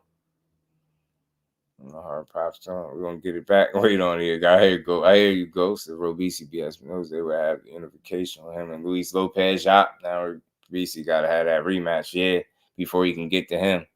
So that's his man said Robisi KOs in the next one.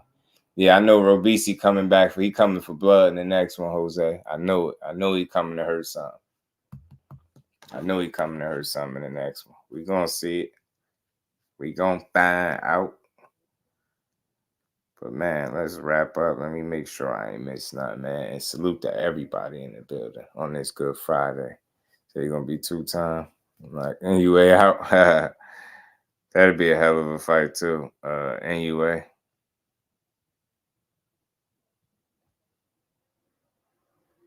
He knocked out Monster Inoue. That'd be a tough scrap for him though. See what it do, family? How you feeling? It's my fight of the year. 2 knockdowns and back and forth. Yeah, man. There's a lot of action, man. A lot of real good action in that fight.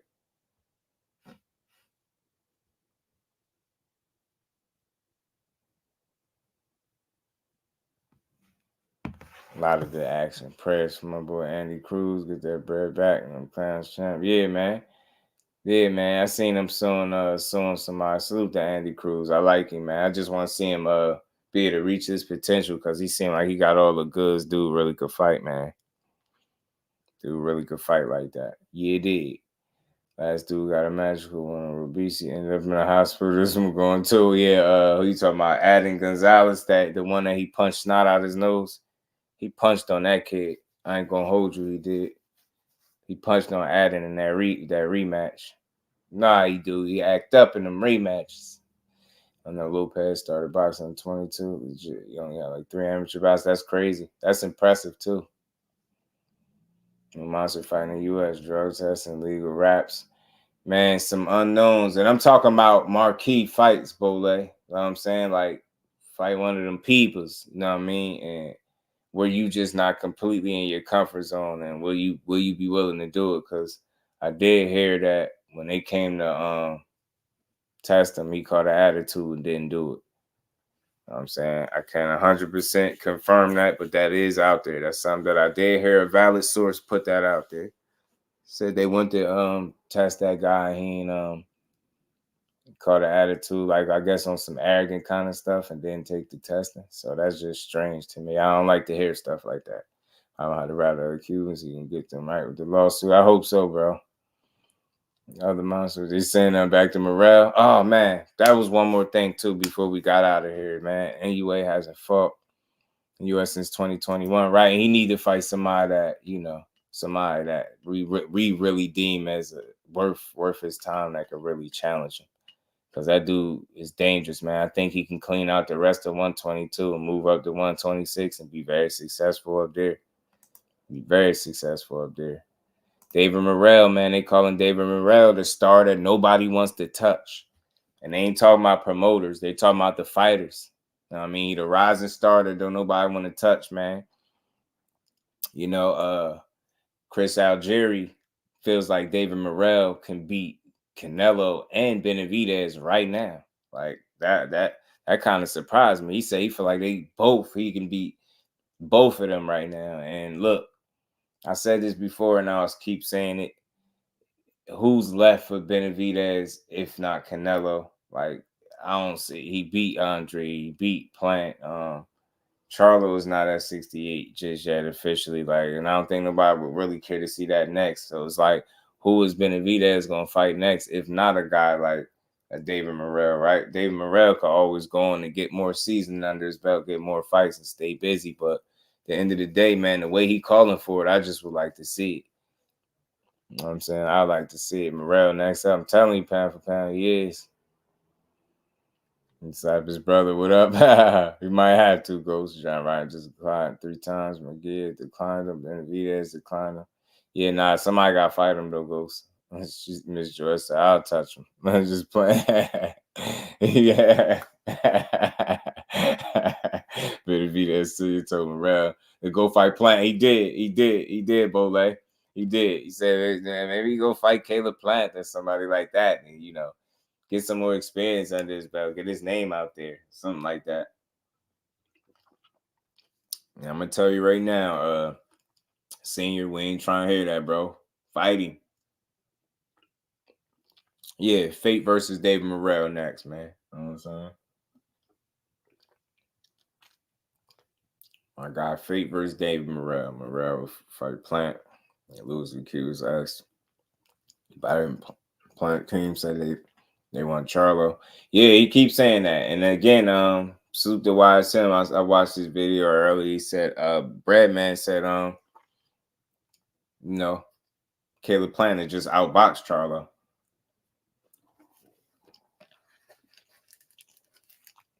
Yeah, Shadow Man, you know what it is? It's tricky, right? Because something tells me that Benavidez will fight anybody, right? I think he really want to prove himself. But you know what I think the hold up and a potential roadblock be? It'd be his father, because his father be double dutching, stopping and going. It just like when they said that Benavidez needed X amount of dollars to fight Morrell. Like when they asked Benavidez about that, he wasn't even aware of that. You get what I'm saying? So sometimes people don't be 100% on the same page. And 1 minute you'll hear like I seen Jose Benavidez Sr. calling out David Morrell. Then in the next breath, he was like, you got to get his name up. Nobody knows him. So I was like, damn, he kind of double dutching. You going back and forth. Like, and again, Ronnie Shields spoke on it. He said, they offered to fight him when he first got with David Morrell, but he said no. He said, let me get another fight with him first. Or, you know, let me get some time with him first. And he said some few fights down the line, they wanted to fight. And then they say no. So they was more so willing to fight him, in his 4th or 5th fight, but not in his 9th or 10th. So, or whatever, or 8th fight, or whatever it was. So I think that's just crazy. It's a little weird, man. So Morrell, the contract collector. I'm telling you, wouldn't Billy take the fight? He probably would. I think he would, right, Bole? I think Billy one of them guys. I think he's just a guy that ain't trying to protect his I think he just want to go in there and fight. Yeah, and Billy is number 1. Yeah, me either. Me neither. You don't know what he want. Maybe he just going with the flow of things. I don't know. You know what I mean? You never know. I'd be gonna order Morrell versus Billy watch. Look, I wouldn't be mad at that boxing source at all. That'd be a good scrap. Man. Billy, bring it, man. He tough. WBA ordered Morrell versus Ryder 3 years ago, and Ryder declined. He like, nope, I'm cool. Yeah, Morrell trying Billy before he went to Becco. No one said yes. Damn, did he? That's crazy. Decline already said, damn, that's crazy. Wow. Oh, he mad. Say ain't get fight of the year. Other than Billy fight. Oh, Inoue got it. No surprise there. No surprise. Deserving.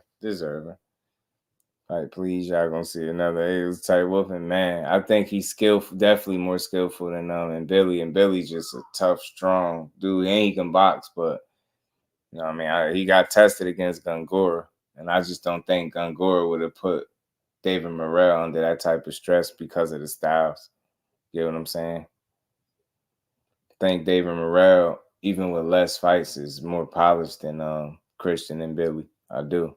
You know what I'm saying? I think if there was a fight, I'm picking Morrell. I think it'd be a cool scrap, though.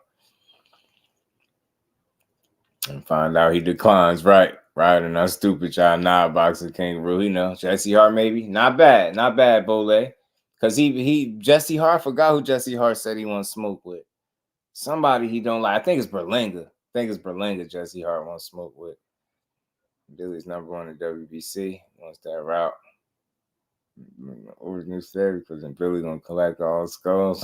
Jesse Hart wanted to fight Caleb Plant. Yeah, did he? Somebody that I thought he mentioned what's the name too, Berlinga. Thought he felt like he'd stop Berlinga or something like that. Gonna be there same night. He said, boy, would take 2 O's. Caleb Plant, okay. Appreciate y'all, Boxing Source and Bole. It's Caleb Plant. Okay. I wouldn't be mad at none of them scraps. I like Jesse Hart.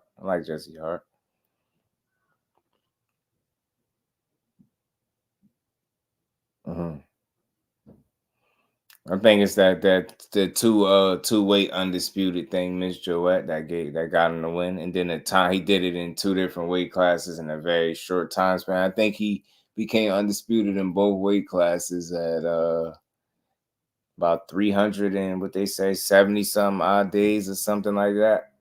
So it's no surprise that they gave it to him. But Crawford, I know definitely was in the runnings, I believe too. Yeah, he mentioned Berlinga. He did mention Berlinga. I think he just want to beat him up. I don't think he impressed with Berlinga or something like that. He just want to beat his ass. He said, Charlo. Right, man. It's some real fights to be made, y'all. Some real good fights. Let Morrell snatch that. Oh, if you give Morrell Richards alone. Look, I want to say I like to see Morrell getting there with anybody that's of substance, man, because I think he that kind of talent. And I think the bigger the opportunity, the more he gonna shine. That's what I feel. That's the energy I'm getting with Morrell. So I could be wrong, but right now he's just like a guy that's on a mission, and he in there to fight, and he ain't playing with you. And he got bad intentions on them punches, and again, the stuff that I was hearing people say he couldn't do. You get right in the ring the last few fights, and you've been seeing him execute and do all those things at a high level. So I don't know, man. I like what I'm seeing from David Morrell. I like the improvement from fight to fight that he's showing. Like the confidence, the hunger. He the goods, man. You know, beat Gongora easy. Oh, did he? Man, I ain't catch that fight, bro. It was the one that gave Gongora. Oh, he took Gongora joint. Why did Benavidez team up Morrell? He's 3-0. Thinks he need more experience at 10-0. Right? It makes 0 sense. And then he needs more people to know his name, or he need to get his name out there and fight Caleb Plant. All this. That's the one thing I don't like. I don't like when a fighter and his team beat one guy and then they assume that just because you beat him now, in order for somebody to fight you, they have to fight the guy you just last fought. Like, nah, bro. We don't want to see that. When you called him out, he got a version of a title, man. He done had it since his 3rd fight. I'm tired of saying that. I just want to see somebody, if you can beat him, beat him. Like, ain't nobody gonna ask for no rematch. Just to see the fight. I want to see it one time. I think once would be enough. I think he's trying to tiptoe towards Canelo. Yeah, he's trying to slip in there. Even I even heard Caleb Plant say something about a Canelo rematch. I even read that. I read about that. I read about him speaking about getting a Canelo rematch. Dead serious. I was like, really? And that was months back. Right, Ghost. That's what I'm saying. That's what they want us to believe anyway. They, Team Benavidez, not David, because I don't think it's David at all. I think it's the Pops. I do. He said that math ain't math. When is Haney Hyman McGee actually going to fight someone with a post? Ain't he fighting John Ryder next, right? You know, Devin Haney ran the same boat because Bill said so. You a fool, big dog. But now, man, they listen. That excuse about Morrell and his resume and who he ain't got, not even so much the resume, just the amount of fights. I'm just not buying it. You know what I'm saying? I think somebody got to show me you can beat the kid. Just beat him. You get what I'm saying? Just beat him. Shushu just needs to become the ESPN prospect of the year. Oh, he just became the year. Yeah, man. It's deserving, though. I ain't mad at that. Remember, I was just yelling. I was just saying Shushu. I like, Abdullah Mason. I like him as a prospect of the year, but I threw Shushu. That was the last name I said. And look, he snatched it. I got to see him fight twice in person, man. He the goods, man. I like his attitude and his temperament in the ring, man. He stand on business for real. He come to really break you down surgically and beat you up. He just posted a salute to Bruce Shushu Carrington, man. Snatching up them awards. Out there snatching up awards, man. That's what's up, man. Salute to Shushu. Well deserving. Probably be the first of many, you know what I'm saying?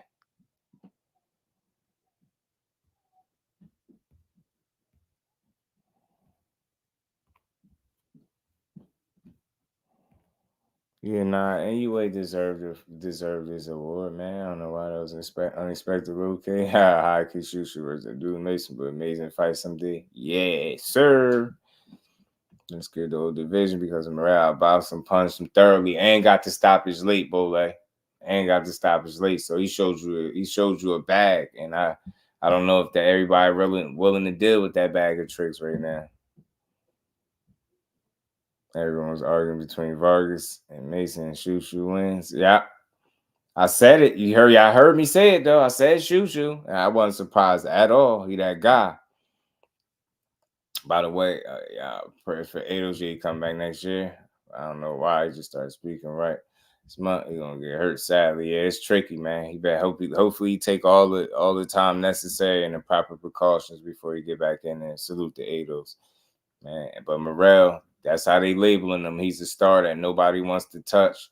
And people ain't just banging down the door to fight him. But I just hope that, we get a brave soul and Benavidez be a willing participant. I'd love to see that fight. I will always be on Bill Haney until he stop capping. You know what I mean? That's about to be a lifetime job for you, big dog. Lifetime. Team Benavidez starts sounding different about Morrell. The Ados, man, Bole. You start all this, you gotta get your name up stuff is weak. Like I don't like that kind of talk because I feel like it's cold word for we ain't trying to fight you right now. Just because you beat Caleb Plant don't mean I gotta fight him after you and then fight him, mess around. He fight Caleb Plant next. Say he win hypothetically, then you move the goalpost somewhere else. Well, yeah, fight Andre now, and then nah, bro, we're not gonna. You don't get to dictate who the next man fight. Do you want to fight him? Is the thing, yes or no? What is his name being up there gonna do? Like, do you want to fight him or not? You get what I'm saying? All this other stuff, his name, like nobody want to hear that kind of name that a lot of these other fighters have that you fought. Ronald Ellis's, and no disrespect to Kyron Davis's, man. Them dudes didn't have much of a name, so don't give me that with Morrell, being that the dude had a version of a title since his third damn fight when he was fighting a 12 damn rounder against Lennox Allen, who was 22-0-1. I don't know, man. Just showed me, man. I want to see the young man get his shot. Anytime some Plant versus Charles gonna happen soon. I would like to see that too, though, because Plant is very adamant. He want that fight. Morrell footwork is cold, absolutely. And they say he ain't got no feet. I heard them people say he ain't got no footwork. His footwork ain't good, and he smothers punches or something like that. David Morrell, but they said GP was good with the family. Good to see you in the building. And Morrell is a well-rounded fighter, bro, and he's just an improving fighter. He's getting better. Only got 10 fights. He young, got youth on his side. He confident. He comfortable in there. You get what I'm saying? He got bad intentions on his punches. I like what we getting out of Buddy right now. David Morrell, man. I like it. Good footwork. You get what I'm saying? He know how to entertain the crowd. I like him. He said no feet. They hating. Yeah. Say I was like, bro, y'all sure we talking about the same person? Like, I ain't no way. Morrell and bad feet can't go in the same sense. It don't make sense. Like I don't know what people see sometimes. I think that's why I know it'd be people just personal feelings between they don't like certain guys, so they'll just be overly critical of their skill set and not just give credit where it's due. Yeah, Morrell can't punch either. He has no defense. He's trash. Right, go snatch that belt up. Then they talking about, oh, it's only a regular. Don't give me that regular title garbage, bro. Would y'all please go get that belt off that young man if y'all could? Go ahead and fight him. Beat you punching at angles, y'all. That's what I'm saying, Fate. That's what I'm saying, bro.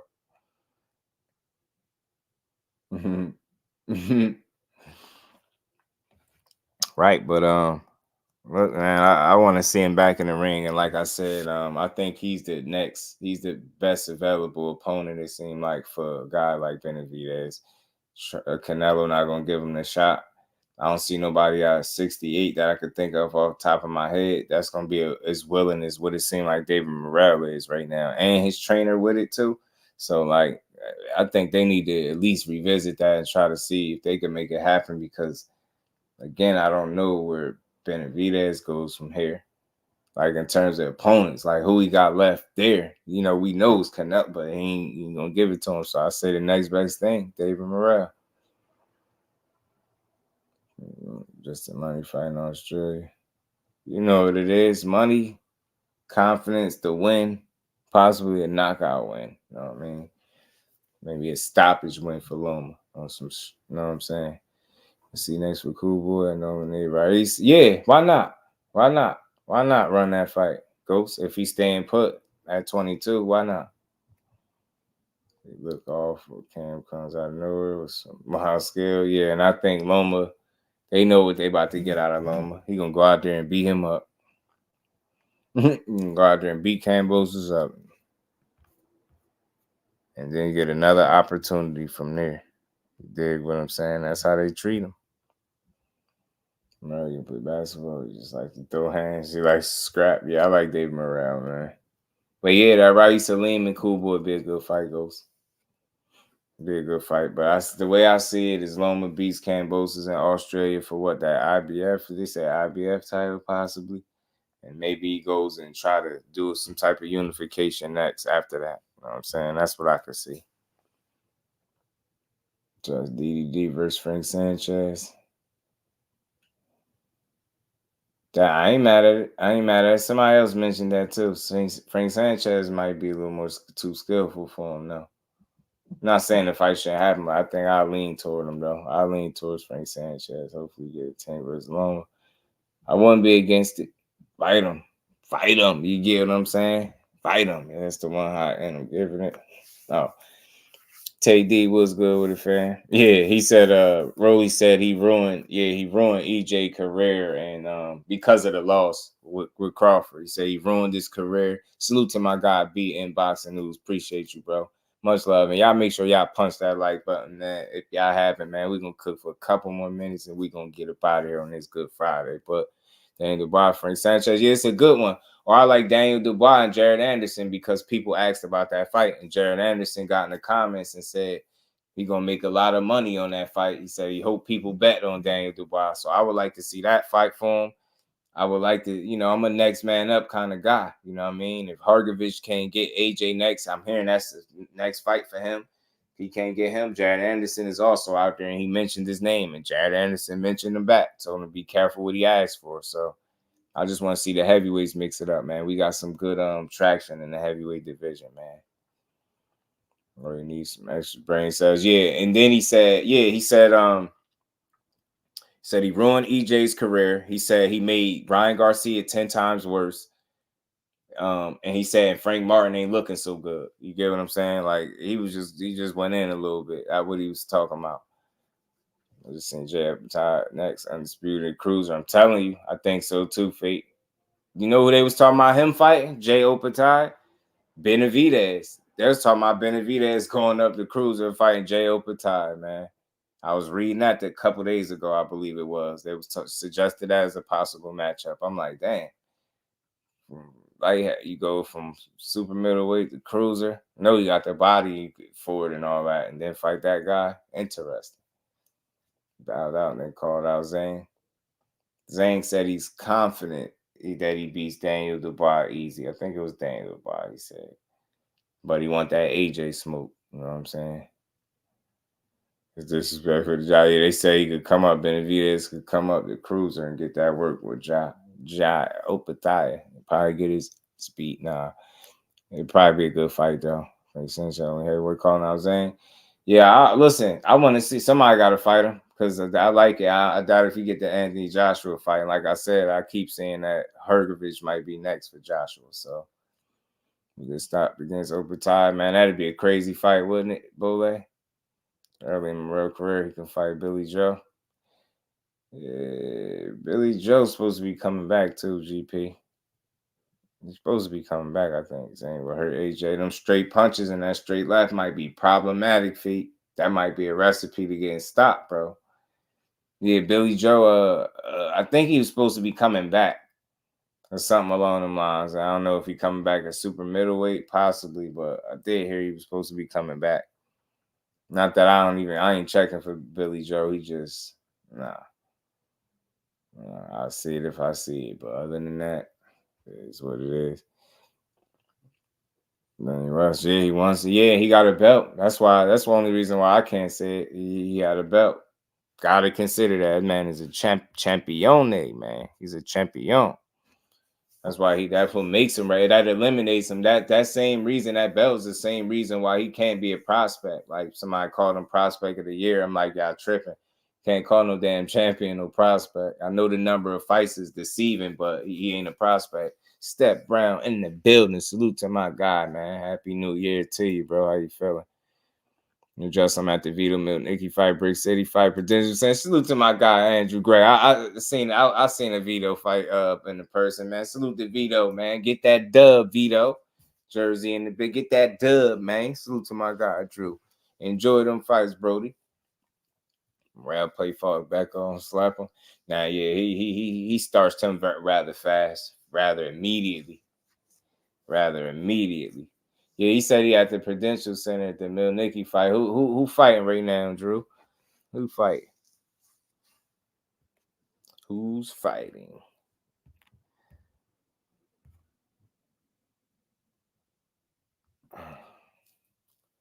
Beautiful. Jai reminds me of, hey. Yeah, more skillful it seemed like, though, Bole. A little more skillful. A little more polished, I guess, to a certain degree. I mean, just a little more polished with the way he get it done. But I like what I see from Opethia. I like that's how people start saying Morrell should just get tired. Yeah, they was tripping, Fate. They was tripping with that walk. And when they were introducing them, all right, yeah, Vito ain't in there yet. Okay, cool. We ain't in there yet. Damn, I don't know why. I bet, man. Damn. I did hear something about some Brick City something. I don't know why it's not being televised though. That's weak. I'm gonna look into it though. Josh skillful, but wait till he fights someone's own size. It'll be a left hook. Remember I called it. Nowhere in tune in the cruiserweight. Yeah, he brings some excitement to the cruiserweight division for sure. For sure, a lot of excitement to the cruiserweight division. See what he got left. I mean, see what he got to continue to give to the the cruiserweight division, because that division ain't the deepest, so you needed some. It was lacking excitement. I think Opethia is a breath of fresh air for that division, especially out there catching one punch knockouts with guys that I think dude was undefeated too. Salute William Old School, man, on that story. Appreciate you, my brother. Appreciate you. We wrapping up anyway. We're in the ninth inning. We're in the ninth inning. I mean, ain't Jeff Simone. Oh, John Simone. Yeah. Somebody said that in my comments about him being Simone. He nice though. I like his talent, skill set. Man, but no one, his fight ain't been since that loss. Oh, you talking about that Vito? They've been slipping him in there getting fights. He actually got a little bit better too. I mean, he's improved a little bit since the loss too. I had seen it when he took that L too, man. He fought, who was that dude that got him? Was it Black? King Black? I forgot who had got him. Damn, I forgot dude's name that got him. That's tough, always taking tough fights. The Spencer is calling my name. I hear you. I hear you. You know, I left one earlier. Mike Biggs. I know how it go. Feel confident, not the same to me. The performances I've seen since then, he been pretty solid. He been pretty good since the loss for me. For the few performances I've seen since then. And I got to see him a few Christmases ago too. I think he had on some Grinch type stuff. I think some Christmas themed stuff, but he did well, man. He getting there bit by bit. You know what I mean? He took a little step back with the loss, but I think he been, slowly like putting it back together. You know what I mean? With the performance, I think stay away from Xander. Hey, Xander, nice. I like Xander. Boy, he coming back next year. Nah, he said he don't care. Vallejo from Patterson, is he? Vito been active this year. Yeah, right, Jordan. See, he been getting his fights in, and he been looking decent. He been looking solid, bro. He been looking solid. You know what I mean? You can see some maturity in there. You know what I mean? Some growth, and that's what you want to see. And then the subtle improvements. And, confidence, like Teddy said, it is always important, man. You want to make sure that a guy is,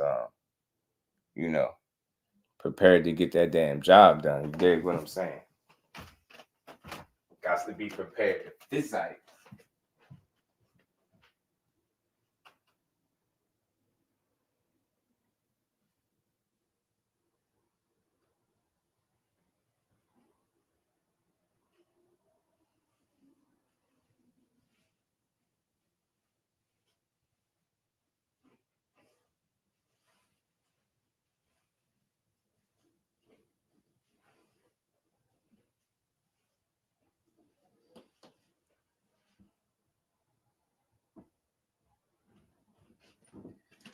My bad, y'all. My bad. Once he contends again, Joey Spencer got to win again. Yeah, he got to win. It was good to see Joey Spencer back on the winning side of things too. He took a tough loss against Jesus Ramos. Like that fight wasn't really even competitive. He tried, but it was tough for him. It was tough for him. He said the 2-fight. Oh, Vallejo from Patterson. Okay, bet. The 2-fight right now. Appreciate that, Drew. Appreciate you, bro. Joey versus Vito. Nah, that's a good one right there, TD. That's a good one. I like that. Bogart from North. Okay. Salute, Drew. Appreciate that. Erickson Lubin versus someone, please. Somebody said it's some whispers about Erickson Lubin and Tim Tszyu possibly in March. Ghost. So I don't know how solid it is. I'm gonna ask about it though. I'm gonna ask about it. I'm gonna ask my guy if he heard any whispers about it, man. Ramos, yeah, man, he did Joey. That was a rough night for Joey, man. I like Joey. I still like him. And when I seen Joey Spencer fight live, he got a knockout. Like I love when I be there, these dudes be showing out. And Joey Spencer still got it, man. Good rebound win that he got not too long ago. Ramos versus Lubin too. Not a bad fight at all, TD. Not a bad fight. But I think Lubin looking to try to get close to a title. I'm gonna tell you to do. That's why I said first to lose that. On that day, right? Winner gets Tim. I ain't mad at that though, but I ain't mad at him if he get a shot at Tim right now either. Felt pretty bad for Joe. Yeah, it was tough for him. Beat all. I was like, dang. You could tell he's in over his head, man. Just Ramos looking like 2 weight classes above him in that fight, bro. Right, Fate. Just like he was in there with his bigger brother, his bigger brother. You know what I mean? Baby bro fighting his bigger bro, big bro. Lubin fighting Tszyu in March in Vegas. Yeah, that's what I heard. Salute to Juice. That's what I'm hearing, Juice. I'm hearing it. I'm gonna ask my bro if he been hearing anything about it. I like that fight. I want to see Lubin build off that win. Me too, Bole. That's why I want to see him go forward. He gotta go ahead and see if he can snatch him a title, man. I believe in Lubin. Gonna have him special. Lubin win. I have to see Ramos again. Yeah, and Ramos gonna keep winning. And that loss lit something up under him. I think his next opponent in trouble. I think Jesus Ramos' next opponent getting himself hurt. Because he pounded by at 54. He is a big guy, Ghost. He's a big ass kid, man.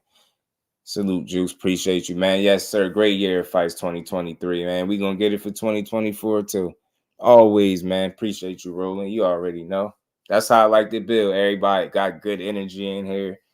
You know what I mean? I know everybody had a long day. Appreciate y'all hanging in there with your boy on this good build. Always, man. Joey Ramos, yeah, man. Ramos shook his head, walked forward. I was like, man, it's a problem. Yeah, it was over, Teddy. I said, damn. Joey, yeah, he's too small, Bole. Way too small. Way too small. Way too small. Way too small. Don, what it do, family? How you feeling? Yeah, man. He is, man. I want Ramos versus Ortiz. Ah, man. Damn, I ain't think about that one yet, Ghost. Man, because Ortiz fighting January 6th, too, man. That's a potential fight right there, man. 25 carry how much bigger Jesus was when he beat up on Joe. Yeah, he was huge, B-Dog. He looked like what it do, though, Don. How you feeling, man? Salute to you, man. My channel member, Don, my guy, Don. Chris Covert, the product Mexico, should run with Oshaki. He said his trainer said that the idea, you know, they're going back down to 130. That's the good move. So that make the most sense. So I think they should do it. Yeah, pound for pound, he's serious about his bid. He get that business handled. He get that business squared away. Just imagine that stylistic matchup. Fun. It's all action-packed, yo. It's action-packed. Action-packed, bro. Action-packed, yo. Man, action-packed. Another good fight. I think Fundora get chopped up. I think Betty, salute. Appreciate you stopping through. How you feeling? Ready for more boxing next year, right, man? So we got some good action coming up, though, man. We got some good stuff coming up, man. Close the year off, man. We start in January with Virgil Ortiz. See how he look at 54.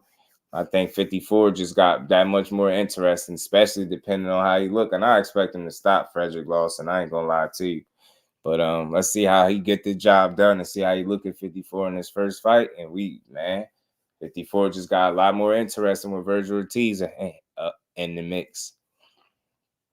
So we're gonna see, man. Let's see how everything transpires. Let's see if Haney and Dev is. Haney and Garcia is next. If so, let's see it. They, like I said, they talked about what Inoue's plans was. I want to see any of those fights. Like I said, I think he runs through those guys respectfully. I don't think none of those guys really can beat him. What else? I think Luis Neri and Luis Neri, Food, Casimiro. I don't see Casimiro beating him, or MJ Akhmadaliev. I think they all potential knockout victims. That dude just seemed like he punched on a whole nother level for a guy that's that small, and I just don't think it's a lot of guys that can deal with that over a 12-round period or even have the defense, to get away from the shots enough where he don't get stopped. So it's just tough, but think if he cleans out the rest of 22, I think his next move is 126. Seriously, I don't think it'll be nothing else left for him to do. We got Virgil, Buzz, Spence, Charlo, Tim Zoo, Danny Garcia, hot division, right? And more, you know what I mean? And more. Ramos is there as well. You know what I mean? You got Lubin still floating around, man. You got some real smoke there. Should make that 2024 wish list next show. Man, listen, anytime you got ideas like that, Bole, always let me know, bro. I'm one of them people like we build on what the people want to talk about, it's any idea is a good one, man. Something like that. Just let me know, man. We definitely can do that. Definitely could do a 2024 wish list for sure. And it's always more stuff that add to it, you know what I mean? That could just be one of them. I'll throw that in there. For sure, and we could build on that. And I'll drop the link so we could build on it. Because I definitely want to hear from the people. What fights y'all looking forward to the most for next year? Who y'all want to see mix it up? Zayas is a good fighter, man. Hell of a talent. Want to see. I can't wait till he get his first big fight. Big fight. I think he's going to rise to the occasion. I like Xander, though, man. Like it. But, man, salute to everybody in the building, man. Y'all make sure y'all punch that like button if y'all haven't. It's been another dope build, another good week of boxing, another good wrap-up, man. Let's see if AMADO Vargas respond to Sean Garcia and we find them on the undercard of Devin, Haney, and Garcia, man. That'll be a fun fight to watch. I ain't going to lie. I definitely pay for that. You know what I mean? To see them scrap. I like the Vargas brothers. I want to talk about that. Yeah, we definitely could do that, Bole. For sure, bro. 46-30. 30. Oh, of Vallejo. Okay. Appreciate that, Drew. Appreciate that. Okay. Vallejo won. Okay. Ramos versus Zayas. Man, it's fire, Bole. Fire. Definitely could do a wish list, though, for sure. Definitely could. I'm going to start doing more polls and stuff, too, man. More polls to get more active, more interactive. We're going to keep building and having these builds, man. We're going to keep it going, man. Salute to the Queen, Miss Joette. Peace and blessings to you. Appreciate you as always. You make sure you have a great night as well. And salute to the fam in the building. Y'all make sure y'all all hit that like button and have a good night as well. Nah, Vito ain't fight yet, TD. That was somebody else in there. That was 2 other guys in there. Vito ain't fight yet, so you ain't miss. I mean, he ain't lose yet. He ain't get there. Vito should be all right. Gonna be dope. Yeah, definitely could do that, bro. 2024 wish list. Compliments of my guy Bole, man. Listen, I take suggestions from the family. If y'all got something in y'all mind, man, you shoot, run it past your boy, man. Holla at me. We will touch on it. Y'all know how we do.